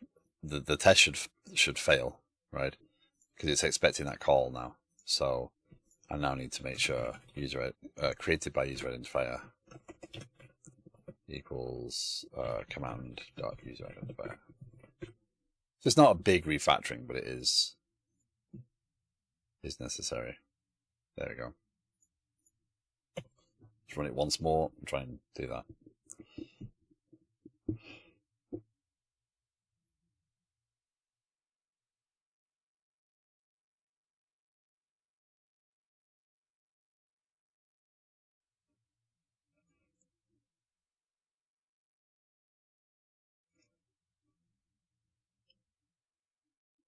The thing I like about this design and this style, this development style, is I can add features relatively quickly, and I can add them without impacting a lot of other things. Right? I have the way this is architected.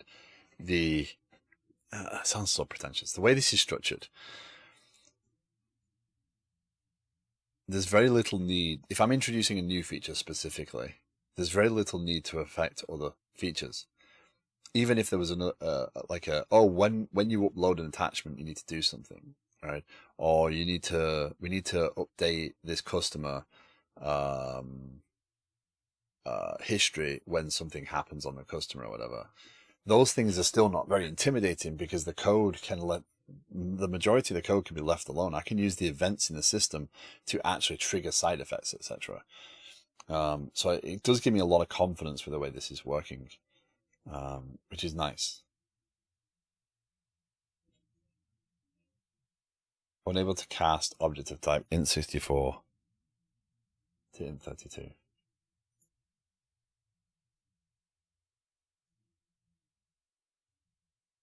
Int.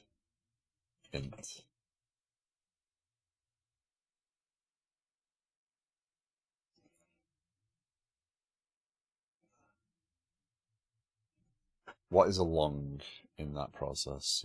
Did I make it long? Attachment. Oh, it's there.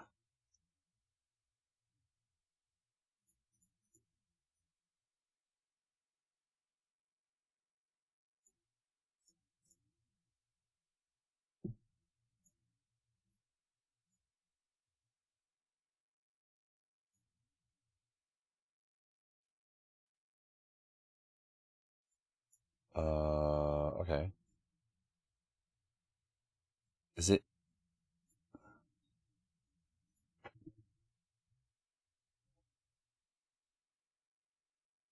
No, it's blowing up.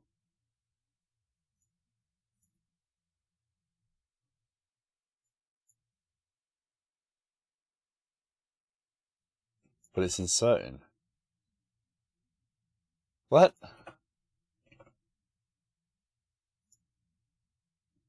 Oh, come on.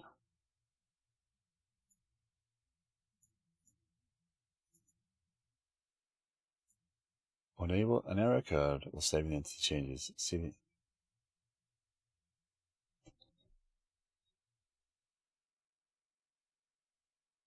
Oh, hold on.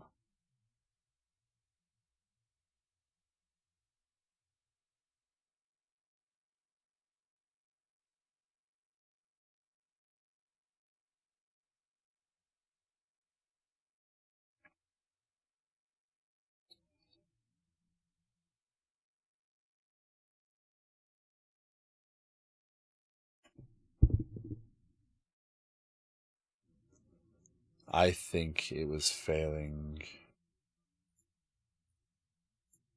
So it doesn't get here, that's for certain. But the only other place that could be failing would be my shared kernel, interceptor, domain event.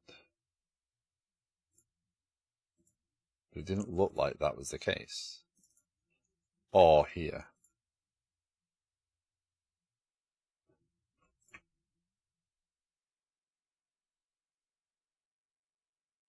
Let's have a look. Let's see if that's the case.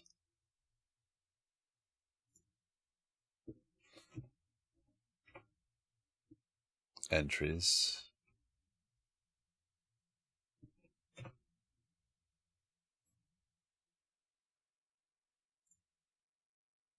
Oh, come on. Anyway. Unfortunately, I cannot...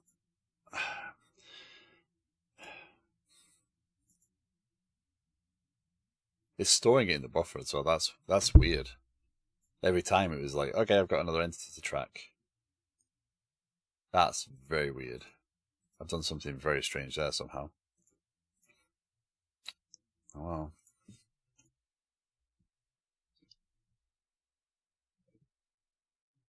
But anyway, that's for tomorrow. Oh well, for later on today, I think. Overall, productive. We have the attachment in place in the planning. Again, later on, there's no harm in me saying, okay, well, I want attachments to be its own component, so I can break attachments out. I just need to pull these pieces out. And it is, again, the benefit of the way the system's designed, in that each component of the system doesn't have too many dependencies, and dependencies it does have can be triggered off of events and things happening in the system rather than being directly associated with a specific handler. So if I need to tell people that attachments were added, I can tell people attachments were added simply by adding in a domain event, right? So I can go in here and say, okay, attachment created, right? This could be an iDomain event. Right. I think these are pretty simple. Yeah. Public record. Right. And this can just, contain GUID identifier. Right. So that attachment created now, if I go to my entity, when I create it, so I could do public private attachment. And then do public static void attachment create, right? That will create a new instance of the attachment. It does mean that this is now broken, but that's fine. So I can just do attachment.create.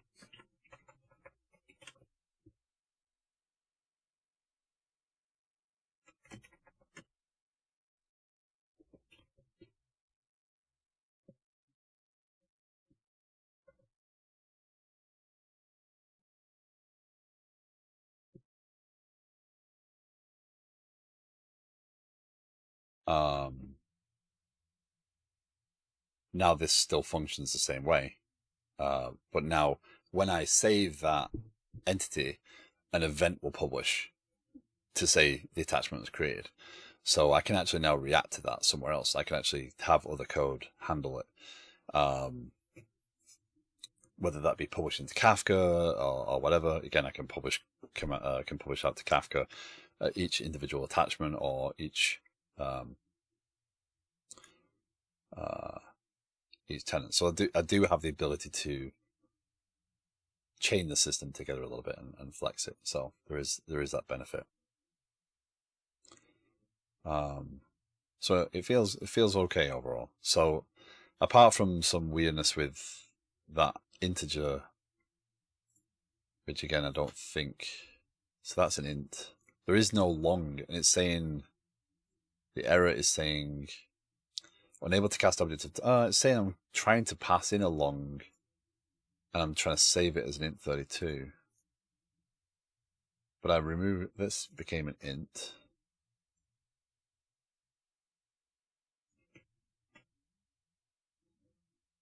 It's bugging me. I apologize. That's an int. The only place where it's a long is the actual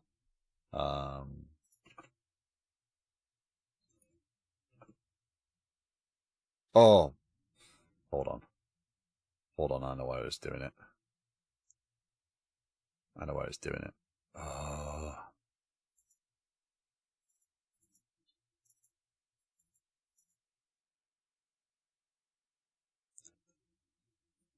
No, it's casting it as a...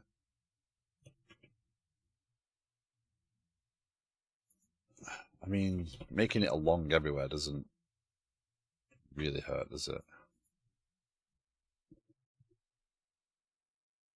I mean, it's a little overkill, but that's consistent at least. Modify column. What is long?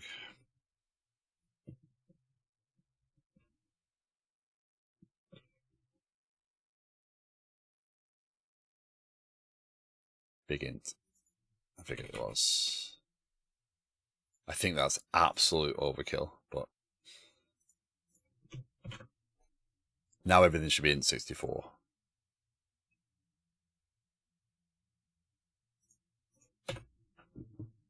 Again, it's very hard for me to put it down because it's something that I do care about getting completed. And this puts a pin in this stream in a perfect way.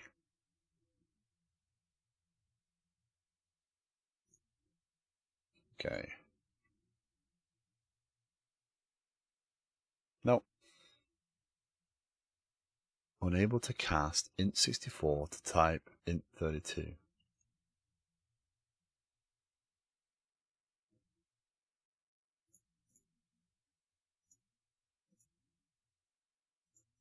And it's caching it as well. That's the weird thing. It's holding on. If I do it again, I bet it's gonna do 2.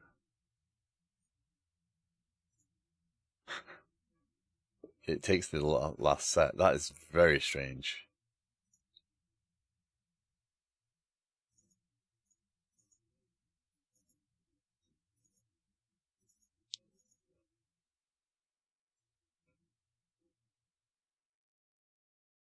But I don't understand what is different about this model.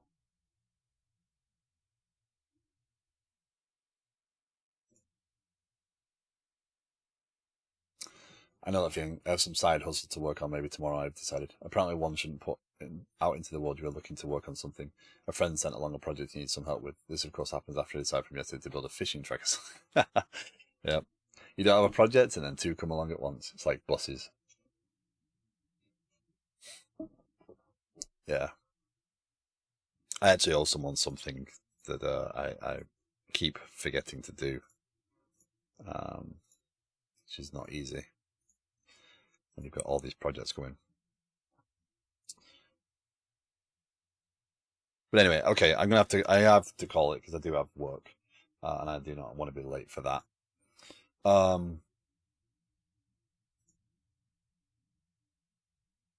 This has been fun. It's been productive. I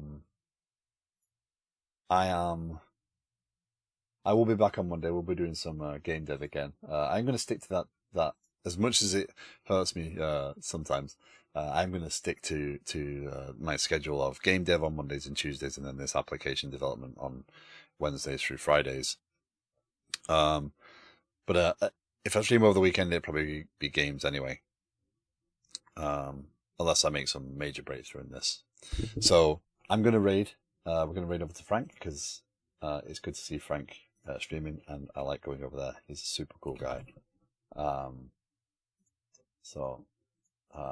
He does he's a Microsoft employee. He does a lot of Azure stuff. So yeah.